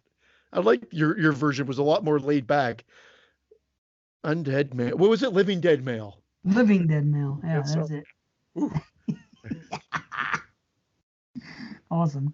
Right. Oh, we have a new Patreon member. I usually let these guys know when it happened, but it just happened this morning, so I announced it on the show. Paul became a patron. Oh, wow. From another country, because instead of a $, there's like a backwards C. Huh? Yeah, that's lira. Or euro. Is that what it is? Euro, I think it is. A backwards C and 2 lines going through it? A backwards C. We have our own backwards C right here. Take Russian currency. But I'm pretty sure. This doesn't fucking roll. This is like What is that thing? I'm pretty sure that's euro. Is it not? That's a euro. Yeah. I feel so uncultured, but I think that's a euro. Backwards C. It is a backwards C to us, isn't it? What else could you call it? It's a damn backwards C. So welcome, Paul, and thank you again, everybody. Let's hold off on the welcome till we see if those numbers convert to the right amount. Wait a second, it's only €2. No. Yeah, it is euro, by the way. I had to know, and it is. Anyway, welcome, Paul. Yes, welcome. And all right, tonight's 2021 release is Curse of Aurore. A thumb drive from the dark web reveals disturbing footage documenting 3 American filmmakers on a script writing trip to rural Quebec. Yeah. And that's it. You know the whole movie now. Oh man, this movie's a fucking mess. Well, here's the. I'll say this: the movie's way too long for its own. It possibly could have been salvaged if they just edited out 20 minutes. And I know I've used this, and I always say I use this excuse and comment. It's just too long. They didn't need the intro and the outro with the guy from the web. It added absolutely nothing other than like maybe they're trying to add a layer of mystery to it, but other than it's not needed. It could have just jumped right into the movie and we would have been better off. And that would have shaved off maybe 5 minutes because you setting it up, making it sound like it's going to be so terrifying. And if you were that guy, all you would do is fast forward to the last 5 minutes of the movie. And it's a stupid thing also because based on what happens in this film, how would these contents ever end up being sold on the internet? Talk about a case of a found footage film where why are you filming? They're going there to write for a new script and to scout some places where this true story of this Curse of Aurore took place, and they're filming every single step of the way. It's like, are you kidding? My biggest complaint about it, but I let it go because we're in found footage. And I know, but this is like what you talk about, where it's like, give us a extra feature. Well, I know what the reason is. That doesn't bother me at all. Oh, it bothers me immensely. For the DVD extra features, we filmed the whole process. They didn't do any writing. The guy is a cameraman. That's what he does. He films. He's a cameraman. Okay. amateur or whatever. This is what he does. My guess is they're taking this trip to Canada. It's not where they're usually going. They're going up to Quebec here. They're documenting everything. It's the creation of this movie they're making. It's exciting for them. Why wouldn't they do it? Okay, but again, in the dark web, maybe. So I screwed up because Brandon gave the description and I've seen the movie, so I don't think it was fair for the listeners because I do this a lot. Like, so we were introduced to this podcast guy who's talking to us that says he's come across this footage and then ends up showing the footage, and that's what we see as the movie. So he bookends the movie, and it's Jason Smith, really. You're right, and although well lit, and he looks cool, it's like there's no need for it. Okay, Let me tell you why. Hold on. Before you guys want to trash it, how many times do you hear people make the complaints about where did this footage come from? We've done it on this very show. This footage, where did it come from? It's the number one freaking complaint besides, that and shaky cam and why are they still filming. Those are the complaints you hear. And when a movie at least makes the effort to say, this is why this footage is here, because I purchased these boxes online, these random things, and this flash drive came in it. And sometimes it led to some crime stuff that I can't show here, and this may be another one. And let's see what's going on. So he doesn't know yet. So, because that's what I'm saying is like, he would have just shown the last 5 minutes because that was all that was interesting. And then at the end, he says, I don't even know. I think this is illegal. I think I got to turn this in as evidence.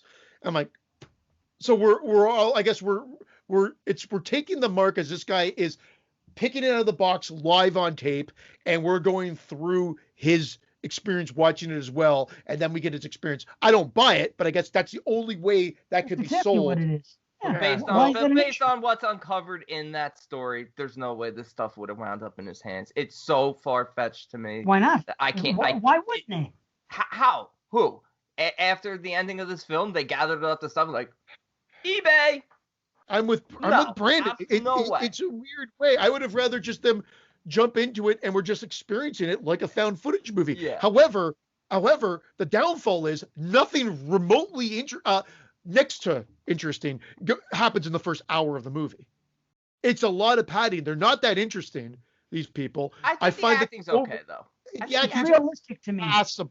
I see. I'm with Dave on this one. The acting to me saved it for me, even though the Kevin character is a dick. I buy him. I buy Aaron. I buy Lena. I don't know why they put her in a boot. She must have done that in real life, and they just put it in the script. Yeah, I think it just happened. Said, you know what? If you're good to act in it, let's keep the movie going with it. Yeah. They'll add another layer, and people are going to ask, what's with the boot? What's with the boot? Yeah, but they talk about it being, let's get away and start working on our next script. They had completed a feature that they're trying to sell, and they're really just there, and they come up with the concept for it, but you'd never see them do any writing. They just come up with this idea. They talk about this Curse of Aurore, about this child martyr whose parents killed her, stepmother and father killed her. One was sentenced to life, one was sentenced to death. Then they were mysteriously released from prison and were free to live the rest of their lives. And now this ghost of this girl still haunts the world. And then they sort of abandon that story, and everything that's going on doesn't make any sense, and it's never really explained. With these culty characters walking around, why certain... I couldn't make sense of it, personally. I'm not saying it doesn't make sense. I personally couldn't. I just felt like they abandoned the Aurore storyline. And I thought that was a pretty good storyline. But I thought the ghost they used, it looked awful, whatever they did. It looked like they just, I don't know, got the most generic-looking picture and just put it in the background in some places. There's one shot early in the film, I'm assuming we all caught it, where they're just talking in the house and you see the ghost in the room, in the corner on the right. I saw the cross move the first time. Okay, I didn't see the cross move the first time, but I did notice when they're upstairs and they're panning, in the darkness of the room, you see a ghost standing there and the camera just pans out. And I thought that was really well done. Oh. And I was on board at that point because it was early in the film. I'm like, wow, the acting's decent. At that point, it was when the guy's like, what am I seeing here? And making them sound like he's being like, they had all this time to jig up special effects to head fake him and whatever. I'm like, this acting is it's just too much of like, I don't know what I'm believing. If they just trimmed this, if this was a 75 minute film, it may have been more successful because we would have gotten to the good stuff faster, and they could have trimmed out all of this driving around. And is there a girl that start the car? That happened twice with the car, and they think that there was a girl there and all that stuff. It just nothing really adds up. Brandon's right. There's a bit of a mystery to the story there, but then at the end with the cult, which is actually the most successful, scary part, I didn't know what the connection was either. I didn't know what the cult's intentions were, what they were doing. Even when some of like the really scary stuff comes and the marking writes down the stepmother's name. It's not even Aurora. It's the stepmother. And that scene would have been better. Well, she's the evil spirit. Then why are we seeing the little girl? Dude, I laughed out loud when that was happening, and the guy's like, keep filming. Like, that's what happened in the movie. I'm like, you got to be kidding me. I really tried here. Oh, I buy that part because you know how I really I feel tried here. Yeah. I just felt like some of the effects were cheap. The church scene with the priest's face changing, just the way they made the girl look and stuff like that. I don't know. Here he is. I'm really coming down on this because it sounds like I didn't like. There's a little. It's just generic. We've seen it all before. There's really nothing new, and that's the biggest problem. So then when it runs long, I'm saying what you could have done is had a brisker pace to get us to where we needed to go faster, and that's the big problem. I didn't hate the movie, even though everything I'm saying makes me sound like I hated it. I just laughed out loud intentionally when he's like, "Oh, I keep filming," and I thought it took too long to go where it did. You know what they cut out? They cut out the smoke. They should cut out the smoking scenes. They didn't need to go do a 20-minute scene at the haunted street lamp, which never even blinks anyway, and just laying in the street. I like that because he fell asleep in the street for no reason. That's cool, man. He didn't just fall asleep. He was in a different freaking state because they couldn't wake him up no matter what. Nobody sleeps that fucking deep. You know what I mean? I like that. That was showing that there was something. And the way I'm talking, it sounds like I'm coming in high, and I'm not. I just feel like you guys are blasting, and I'm thinking, well, yes, I'm agreeing, but it's not that bad. I think you guys are kind of piling on a little bit. Well, yeah, no, and that's why I wanted to. I guess I kind of want to scale back because from a found footage standpoint, it's better produced than what I'm probably letting on. Like, I know Brandon said, but that the writing on the marking, because again, I guess we don't want to fully spoil the marking part. I thought was well done for the budget. I thought when they were reviewing the stuff in the computer, I thought was very effective as well. And they're going back and showing the stuff, like you said, you saw that was cool. So I did like all that. That's why I'm saying though, like the last 10 minutes, 5 to 10 minutes has all the good stuff in it. No, it's cool. Go ahead, sorry. No. I'm going to say, and then once the setup is there, I'm just like, well, now we've got an hour of movie that really needed to be condensed. And again, and overall, there's nothing we haven't seen before. And so now I think I'm just coming down on it harder because we're discussing it. But I didn't hate it. I just thought there was nothing remotely new. It's like, even though it's cool, it's like, how many times are we going to see the upside down cross, the scary girl face in the shadows, the shaking house, the cabinet swinging open? It's like, just do something a little different. It's like they suffer from regurgitating the same thing over and over. And, I was, like I said, making sense of the story for me was the hardest thing because early on they go to this girl's grave. And I mean, she died in 1920. And the way they describe the story, it's like horrific. She was tortured and she was found in a pile of her own feces and excrement, and it's horrifying, and it's a true story about what happened. So I think, okay, they got a basis for a good movie, and they go to the grave, and there's all these like stuffed animals there, and I'm like, oh, okay, I get this. They're bringing her gifts to appease her because she's an evil spirit, so they're bringing her gifts so she won't be angry and stuff. But then, like you said about the stepmother later on, I'm like, wait, so what does Aurora have to do with anything? It just felt like it was underdeveloped, the story, that they spent too much time smoking pot, laughing, goofing around, stealing stuff. I mean, the guy stealing stuff, like, granted it had to be done to get the book, to get the thing, but like, I was just like annoyed. I'm like, stop stealing stuff, you asshole. And of course they had to make the Jew the one that steals everything. and Jews know what rosary beads are. That was a stupid thing. Like, I'm Jewish. Why would I know? I don't know. Hold on a minute. I think there are people walking around that aren't Catholics that don't know what rosary beads are. Yeah, whether or not they're Jewish or fucking Protestant or anything, or just You know, I don't know. I was raised Catholic. I know what a rosary beads are, but I don't expect everyone to know what that is. Well, I take it for granted too Somebody, because I was brought up Catholic as well. So I was brought up but Jewish, it's and I even knew enough instantly fucking what it movies. was, and it just There's felt titles with the fucking name of it of movies, but so I'm assuming if you watch a movie, you should probably have had some experience with it. But I can understand Dave and agree true. with you. I will say though, again, the ending, and please don't take it that it's as powerful as Hunter x Hunter that we were talking about that had the killer ending last year. But that ending did do one thing elevated more than I ever expected it to do, that I give it credit for, with the viciousness of what happens to one character. Yeah, And again, that was cool. I'm being cryptic because again, I know I did spoil the last movie, so I'm trying not to fully spoil this, but the revelation of what happens to one character I thought was actually good because otherwise it just added something to a movie that was again very, very been there, done that. Yeah, because I mean, the one character, you see the after effects of what happened is pretty like, whoa, that's Yeah. gruesome. Yeah. The other two, everything else is just like quick, Yeah. very quick and shaky. Very, very Blair Witch, like very everything we've expect from a found footage movie, and realize that these people didn't make it out. Now, so this group of people we see earlier going to the neighbor's house, and then suddenly they're all outside again. And I'm not saying it's not creepy. The downfall is they dwell in it, like everything. They dwell on the smoking scenes too long. They dwell on the non-blinking light so long. They dwell on these people being outside the house for so long, it drains any of the effective creepiness from it.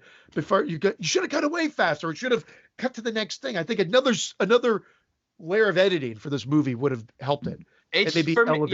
For me, it should have been just a continued deep dive into Aurore's story and talking more about the parents and connecting it with all the things going on in the town. And it just didn't do that well enough for me. It didn't do that at all for me, to the point where, like I said, I'm just confused as to what the motives are, why rituals are taking place, why things are happening, who's haunting who, what's really going on here. They have the basis of a good film here, and I'm fine with the acting, especially her. I like this girl. I thought she was really good.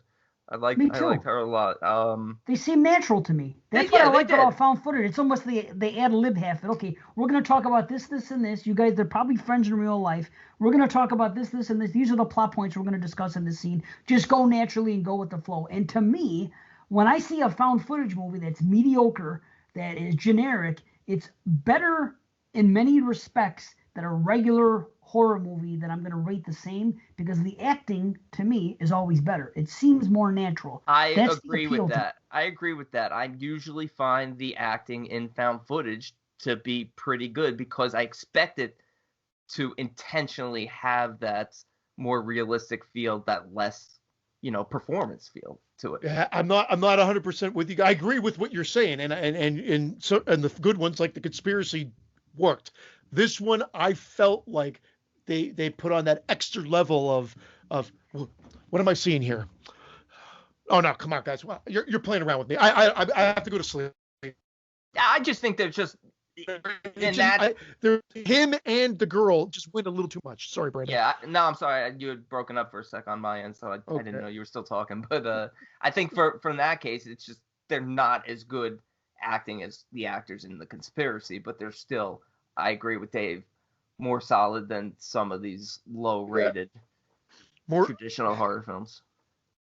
And that's probably why you're along for the ride more so. But again, I'm rehashing as usual. I just needed a shorter runtime. I also found it silly, like all the footage happens like he just always leaves the camera on. It's like even when he leaves the room, it's always like I know, I get it. I'm not taking off a lot of points because they're filming the whole thing. It's just they're there to write. It's just like if we were getting together, like, oh, we're gonna go out to Christians for a week and we're gonna write and we're gonna work on the script. We wouldn't have a camera on 24/7. We would probably record something just to have stuff, but we would not. But it's not 24/7. They're there for a fucking week, and we're only getting an hour worth of fucking shit. Oh, it's not stop to think about. They're always recording everything. They're recording when they're in danger. Right, but this is a 90-minute movie. Here's a good example. They're recording that whole sequence in the basement with the candle, yet forget to bring the camera up, only so that we could get the reveal of the candle relighting itself. That's what I'm talking about, with the course. camera always being left behind. Yeah. Like, I Yeah. know that that's standard, but then I'm saying it's just standard. Been there, done that. Why not take the camera and then he comes back down with the camera and the candle's relit? It would have had almost the same effect. Like, wait, I blew these out. But they just wanted the effect of it coming up by itself. Yes, they did. And it's supposed to get the whoa factor. But I just thought, like Brandon did, like, you forgot the fucking camera. That's how I thought. But the thing, this is why I'm in defense of these kind of movies. I don't know why people harp on the tropes of found footage, but they make light of them in slashers and other type of movies. It's the same shit we see. They do the same shit in slashers. They make these moves that don't make any sense. They do the same thing in creature features. You're like, okay, why does this? Oh, here comes the scientist guy. They always do the same thing. Every subgenre has the same tired tropes, but it seems like found footage, for whatever reason, people pile up to trash those same tropes that they don't care about in other subgenres. That's why I'm on defense with them. I think it's how you get away with it. I know you're right, but I think we do come down with it in slashers as well when we talk about them. I think but more in a loving way. More in a loving way. Think about it. Think about what Scream says. People don't look back on slashers because Scream came out and other movies that parody them and say, "Oh yeah, that is stupid. Fuck Happy Birthday to Me," or "Fuck that shit. Why is the girl doing that when she should be doing this? Why is the killer able to come back here?" Nobody cares. They just take it. It's movie making. It's part of the subgenre. Well, I'm more forgiving of it in something like Collingwood Story, Blair Witch Project, better movie. Last Podcast. Well, better movies, but they're also the originals. Now we're 20, almost 25 years later, and this is a cheap way of filmmaking. It's a low budget subgenre, so you gotta elevate. I mean, I'll hold these. You got to elevate it at this point. It's like they're doing the same thing. I love found footage. I've been on a found footage kick and an Italian kick this year. I've watched a lot of both, and I'm a fan of found footage, especially really solid, well-made found footage. They're some of the creepiest films I've seen. I think Lake Mungo is one of the scariest films to me, But this is just, I don't know, it's just, everything's just been done before, and it's just like, it feels so uninspired, and that just makes me angry. It just makes me angry when you have the opportunity to make something really good because it's low budget. Or at least, and again, I know, my same fucking argument the whole fucking review, but then at least have the know-how of saying, okay, we are falling or trending on the generic. I think we do have a good payoff here. Let's get there a little faster and let's trim this. Then at least have the mental capacity to go back and say, let's take out some of the smoking. Let's take it. This scene's unnecessary. We could get to here without missing anything. Get the story, get the setup, and then get to where you need to be done. I'll take the bookmark ends, or as long as the middle part shaved down a bit. I think if they just did that, maybe my rating would go up, not extensively, but maybe up 1 point. Just because, again, it's just like a lot of time spent with not enough payoff. This would have been fine as a 10-minute short on YouTube. Huh, wow, 10 minutes. And I'm also harder on it because the story of Aurore is I had never heard it before. I didn't even know it was true, but it is, and it's a creepy, terrifying story that they bring up as the basis for their film. And then you kind of really don't hear much about it after that. They give you maybe 5 minutes of background on it, and then it's just an hour and 15 minutes of them smoking, stealing, and going to the convenience store. And it's like, come on, give us the story. That there's rich depth in there where you could have made a really good, creepy horror film. I agree. Get a budget to make Aurore look like more than just like a Etch-a-Sketch that shows up on screen. You can't even make it out. Even when they say, oh, look, there's a little girl. You see it there on the screen? We're not seeing anything. I thought it looked like Jesus when they were driving and they showed it in front of the car and they froze the computer and there was a head there. I'm not kidding you. I thought it was Jesus Christ. Dude, that's funny you say that because I thought one of the characters at the end looked like Jesus. Yeah.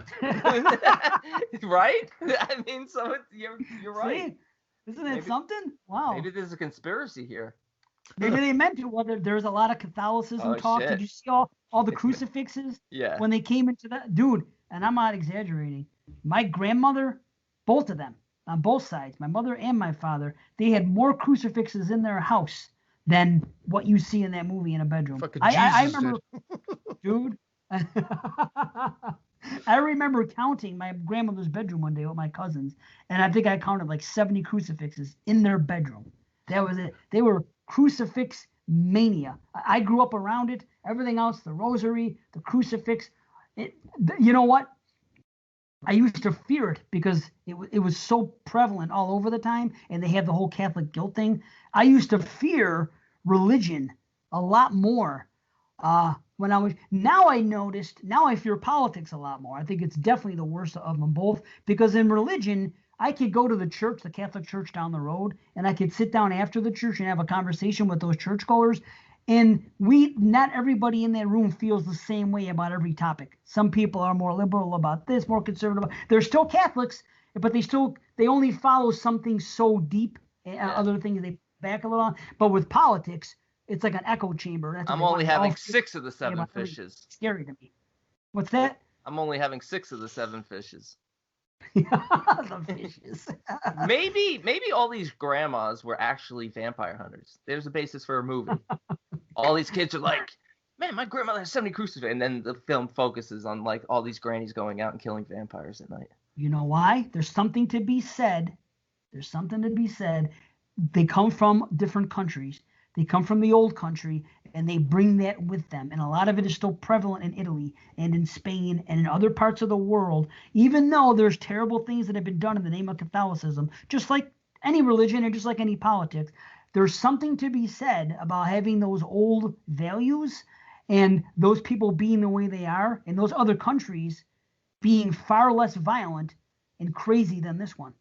There are points to be made. I mean, of course, you look at the Muslims, but again, there's just something about those systems that doesn't scare me as much as politics do. But that's a whole other story. But what I'm saying is, the movie, I'm not disagreeing with you guys. It sounds like I am. I agree it's too long. I agree it should have been like a 75-minute movie.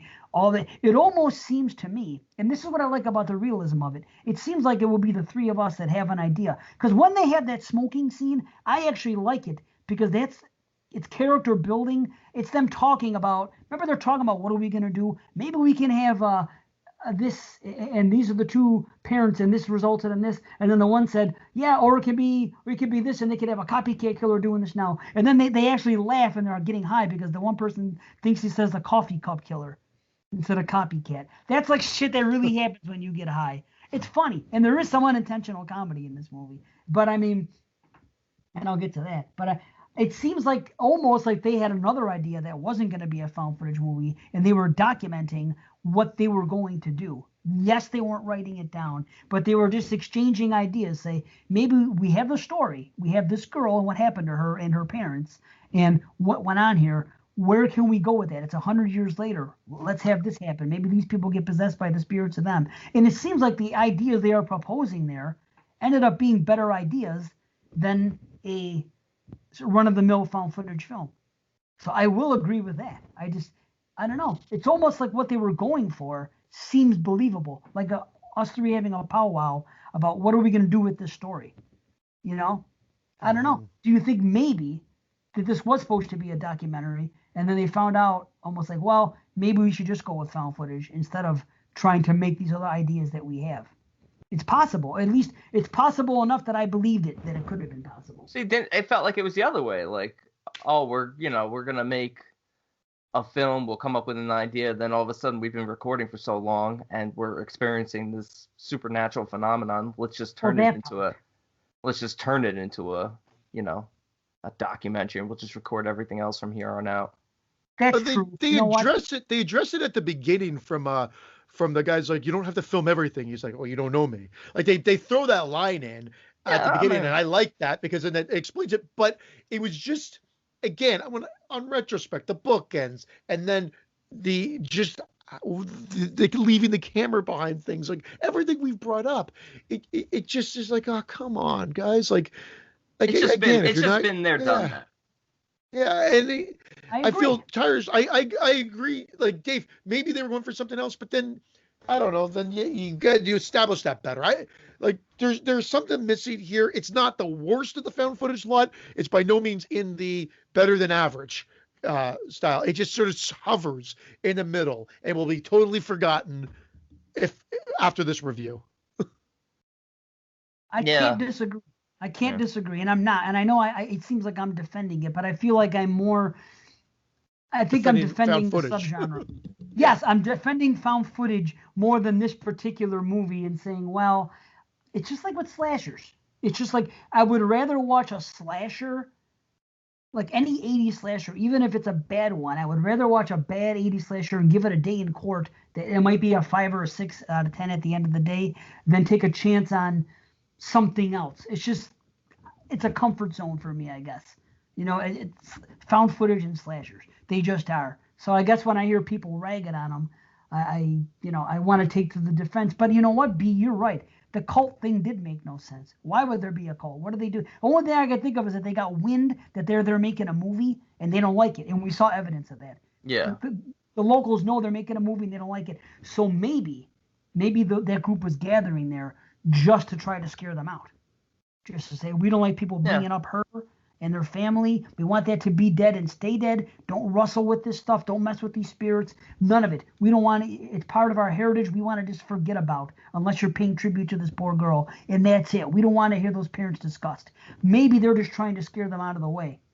I don't know. And I thought the tarot card scene was also trying to scare them away. I thought she was doing that intentionally, setting that up with the 3 death cards. She was believable to me. She seemed like a medium you'd go to. I really like, for me, the reason why I give it the score I give it is because I actually did not mind the performances or the idea behind the story. What they ultimately did, I didn't like, but I thought there was potential there, especially given the setup of what their idea was for this film. Like, okay, we're making a supernatural found footage. That's fine. Like, that's fine. But then you tell the story and like, oh, okay. Yeah, you could do stuff there. But then everything, it just kind of never gets going. I hear you. I know. I hear you. I'll get to some comedy quick. I'll liven it up. Did you guys? How about when they go into that store and they have the bagged milk? I know someone's posted that about before. See, do you see bagged or no? I have bagged milk in the fridge right now. So there's no cartons in Canada? No, there's cartons too. We've got we got glass containers of milk, we got cartons of milk, and we've got 4 liter bags of milk. Or 3 liter bags of milk. I guess there's 3 1 liter bags. You cut it, you put it in a milk dispenser, you cut the thing, and you pour it from there. Now, when you go out to eat at a restaurant, if you order milk, do they bring you a bag of milk with a straw in it? See, this is why, this is why not just Canadians, but the world hates America. It's like you can't wrap your head around anything that's not like fucking like what you guys like. I don't even like. To me, it doesn't even seem alien. It's just natural. Like I don't even know like you what. You save money on bowls then because you just pour your cereal right into the bag, right? No, you fucking skunk. I don't even the jokes just go over my head because I don't. It's just a different concept. It's like you guys having fucking sugar and every goddamn thing you eat. I don't know. Like I go down to the States, I gotta look at the sugar and the sodium because it's off the fucking scales. Any food. I'm eating fucking meat and it's got fucking 30,000 grams of sugar in it. Not for me, but yeah, people do that. Yeah. Like, what about the 35%? Put in your food. What about the 35%? What does that mean? The 35% milk? That exists? Like out here we have 1%, 2%. That's more like 35. Whipping cream. 35% is like it's cream. It's like a whipping cream or whatever. Like I'm sure you guys have it too. It's just not. It's not milk at that point. Okay, I didn't know what it was. I always wonder what the other 98%. You know what it is? It's really because it's Americans making fun of the bagged milk. Obviously, that's where the gag is coming from. Because they're Americans, right? Coming up to Canada and they're going, they're visiting. Yeah, they're shopping. Can you bring your bag back to the store and save and just ask them to fill up the same bag? Yeah. You know, versus buying a new bag of milk. Heather, the bag's recyclable. I just want to choke the fucking hell out of it. Do the bags ever suffocate turtles in the ocean? Yeah. They do. We throw them only into American waters. You know what I'm saying? It's just fucking suction cups the whole fucking country. Did you see when they went up and they were ringing out? What was at the counter? They showed candy, and of course, the famous Arrow bar was there. Yeah. Oh man, you ever had an Arrow bar, B? I've never had an Arrow bar. Oh, they're fucking tremendous, man. Is that the #1 candy bar in Canada, or do I just happen to like it the most? It might be up there, but I was just about to joke. Like, your fascination with candy, and specifically Canadian candy, is crazy to me. I don't know these stats because I don't care. It is a chocolate bar here. Coffee Crisp is one too. They're popular. Now the M on M&Ms in Canada, do they stand for moose? Yes. No, they stand for moods. Moods. Or milk. Bag milk. Do they have BMs on them? I'm dying over here. Okay. Oh, the sun's getting bright on you again.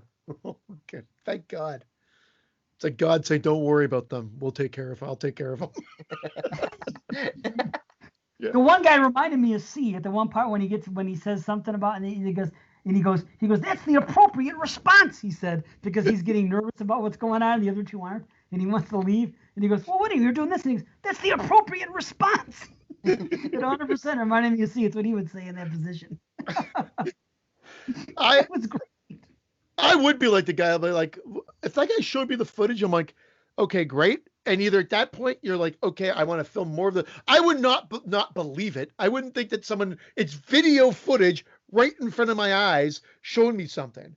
I would have, like, I don't know. That argument always baffles me in a movie and pulls me out of the film when someone argues, "Oh, well, that can't be like the fucking crucifix shifts." Well, he questioned. He's like, "Did you edit this?" Because he went upstairs to lay down for a few hours. Right. He's always laying down, that guy. He's a napper. He's gonna get old really quick. That's me. That's me in the group. That's me in the group. You two are downstairs discovering. Almost just taking a fucking nap. There's no way I could sleep with all that going on. I'd be too excited. I'd be taking a fucking nap. I'd be like, wake me when something happens. It's funny. I don't recommend the movie.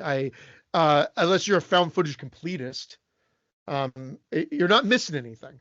Nobody should be a completist of anything because there's garbage in every subgenre. Yeah, but some people just like to see it. Like, some people just want to watch everything, or as close to everything as possible. I'm just saying you're not missing anything here. There's nothing new.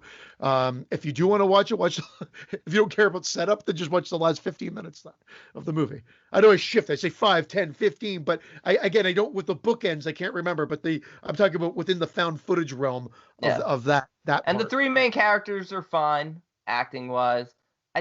Didn't like the YouTube guy. I didn't like the YouTube guy. Oh, I agree. I thought he was cheesy.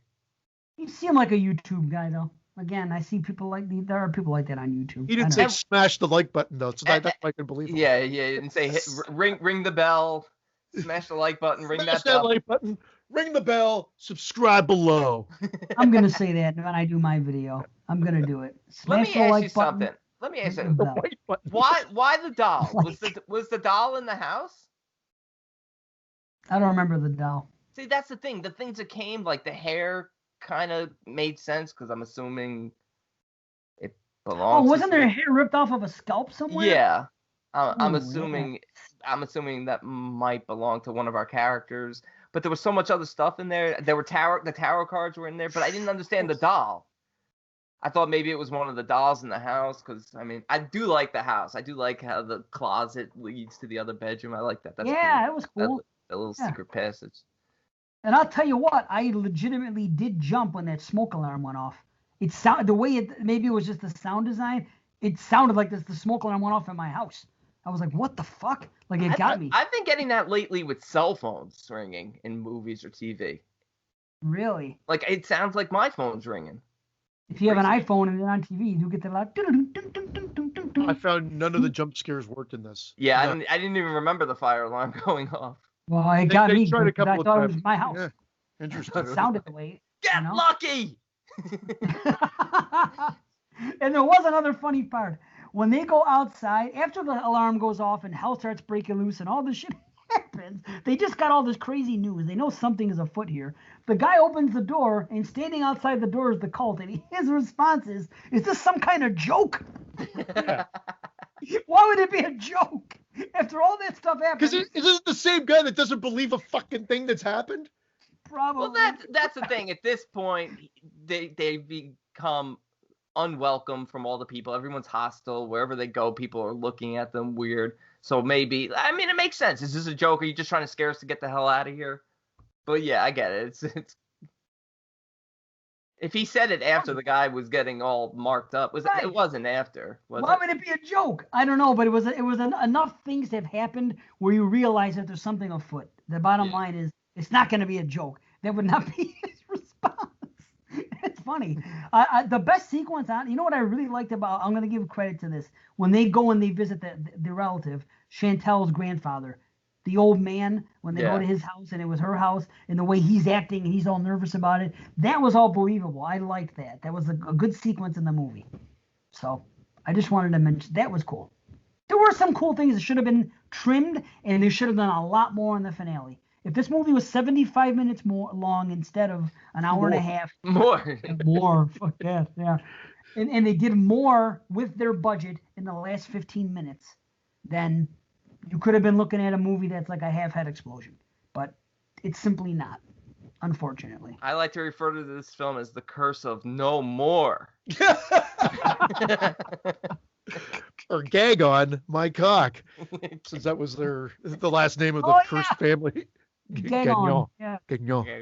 Can you speak French or no? See, like at all or no? Petit peu. A little bit, not much. Okay. Not much. Bonjour. How do you say bag milk in French? Le milk bag. I don't know. Leche baggy, please. I forgot Leche baggy. I'd have to go to my kids. They'd probably be like, "Dad, how did you forget milk?" Am? What is going on? Pano? Ammo? You know that? No. You know what I'm talking about? In European Vacation, the girl's trying to get her way back home. Pano ammo? She said. Christian, what is going on in Canada?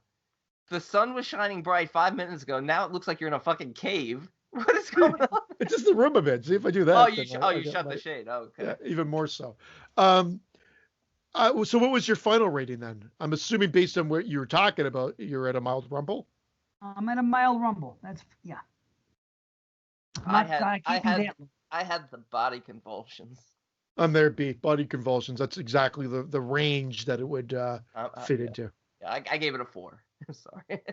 I had to say it just because 4. I guess it doesn't matter. I hear you. I give it a 5.5. It's not going to be on any list, so we're not. Oh, so you're at the very top of the. Yeah, you're at the very bottom of the mild rumble, just and makes a rumble. Yeah. And I said I'm a 4.55. It's just so generic. I'll even say 4.5. Just I'm right. I'm at the bottom of the body convulsions because right below 4 is head implosion. I think.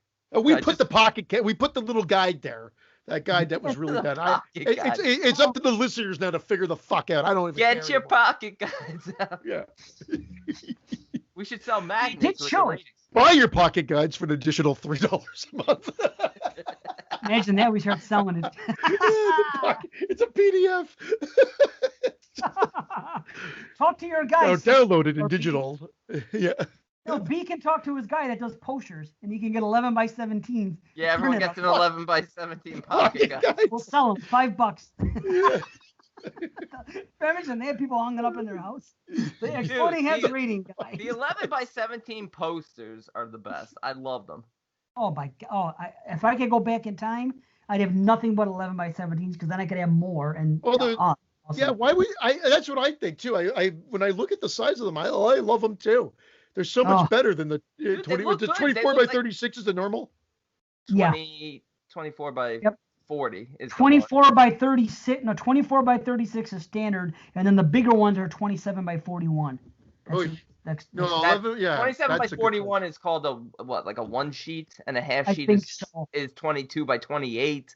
I was looking at all this recently because I want to start buying some more posters, but in the end, I love the 11 by 17s because you get them in those it's almost like giant trading cards. They come in like the plastic sleeves, and they display well in those. What do you put them in?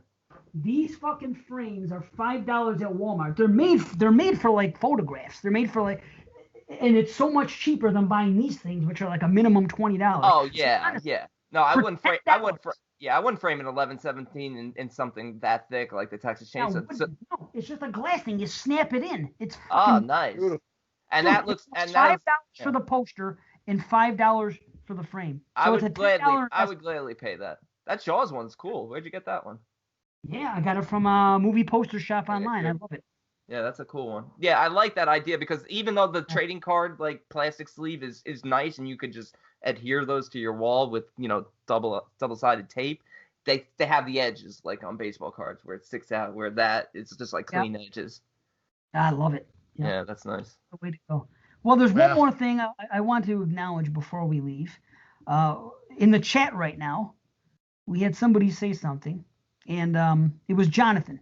Jonathan said this. Anyway, I just want to give some random thoughts. Pardon me. I want to give some random love to our EH hosts. Thank you all. Thank you for all the fun, interesting content that puts a smile on my face during my nights at work where I'm 2 seconds away from tearing someone's heads off, like tonight. You guys are saving lives, and it was addressed to the three of us, so happy to do it. That's Johnny newcomer. Yep. But read the way he wrote it, the way he wrote the thank yous, because I thought it was pretty funny. The way he wrote the thank yous? Am I misunderstanding? I thought I saw it before. Let me see. I just got that right one because there was I don't have notifications on it unless I'm tagged, and I was tagged in it, so that's why I looked now. Oh, It came a few hours ago, and I saw, so. Jesus, what happened here? Oh, and Carly, great thank you. She says, agreed. When their show drops, it saves me from listening to the stupid stuff my coworkers say. So thank you.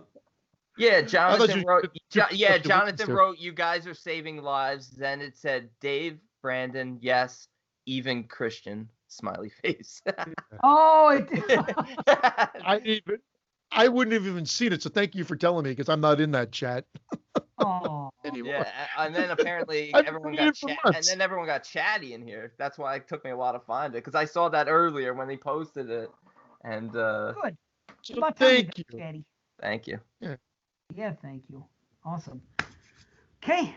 Marco, you should go in that chat. I'm not in it. Go in that chat and stay in that chat. Yeah.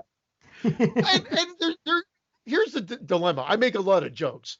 I fucking love Finland. I think Finland. I would love to visit Finland. I make a lot of jokes, and my jokes, and I think Marco knows this, are directed directly at Marco. Just Marco. I'm running for president of the fucking country, or prime minister, whatever the goodness they have there. Mayor. I'm gonna be the mayor of fucking Finland. As mayor of the Finland city. Yeah. Or a big fucking top hat. I'm gonna be a mayor. The mayor of Finland. Amazing. The mayor. Man, I crack myself up. No, it's funny. Mayor of Finland. It is funny. It does sound ridiculous. I still think the funniest thing that Christian ever said. I don't know why. It just when you talked about Russell Crowe burping up. Wow, man, what's her name? Kristen Stewart's underwear in Underwater. When you talk, I don't know why. That was the funniest. It's the craziest shit that makes us laugh. And I do probably hear the show. I always say this. I probably hear the show the most out of everybody because I go through it and I edit it as well. And then I'll try to listen. Sometimes I'll skip through it, but I'll try to listen to it to make sure that it all works. Do you skip your own parts like Marco skips your parts? Oh, I tried to. I told you. I'll joke it. It's not because of Marco, but hearing myself laugh, it's one of my personal annoyances. You know when you have those things about yourself. I just hate hearing myself laugh How do you think on we anything feel? recorded. Exactly. That's why I hate it because I'm like, oh, if I feel like this and it's me, and I love me, how does everybody else feel? Need the laughs. I think it too. I think we all do that to ourselves, man. We're our worst critics. Oh, It yeah. does suck sometimes to listen back and you're like, oh man, the littlest things. You're like, I wonder if anybody noticed that. And it's like, But you know what? To the point now, I don't give a shit anymore. The patrons like the show. We love the patrons. It's just, we're just doing our thing. We're just having fun. So I'm to the point now. It's like, we're doing something right. That's what I've learned to accept that, to pat myself on the back just enough to say, you know what? You're doing something right. Stop being so damn hard on yourself. And I'm there with you. Because I used to say on the show, like, oh, if you have any feedback, positive or negative, let us know. Now I'm just like, I don't care what you have to say. The people who are listening like us. I don't want to hear it. If you don't like it, don't listen. He's like Sally Field. Okay. I love everybody. Well, except in the word. God damn it, you like me. You really like me. You really like me. Yes. I love you all long time. You know this, and I gotta go because my computer. I didn't bring my plug up here, and I'm about to lose. Monchichi, everyone. Monchichi. Monchichi. Thank you. Good night.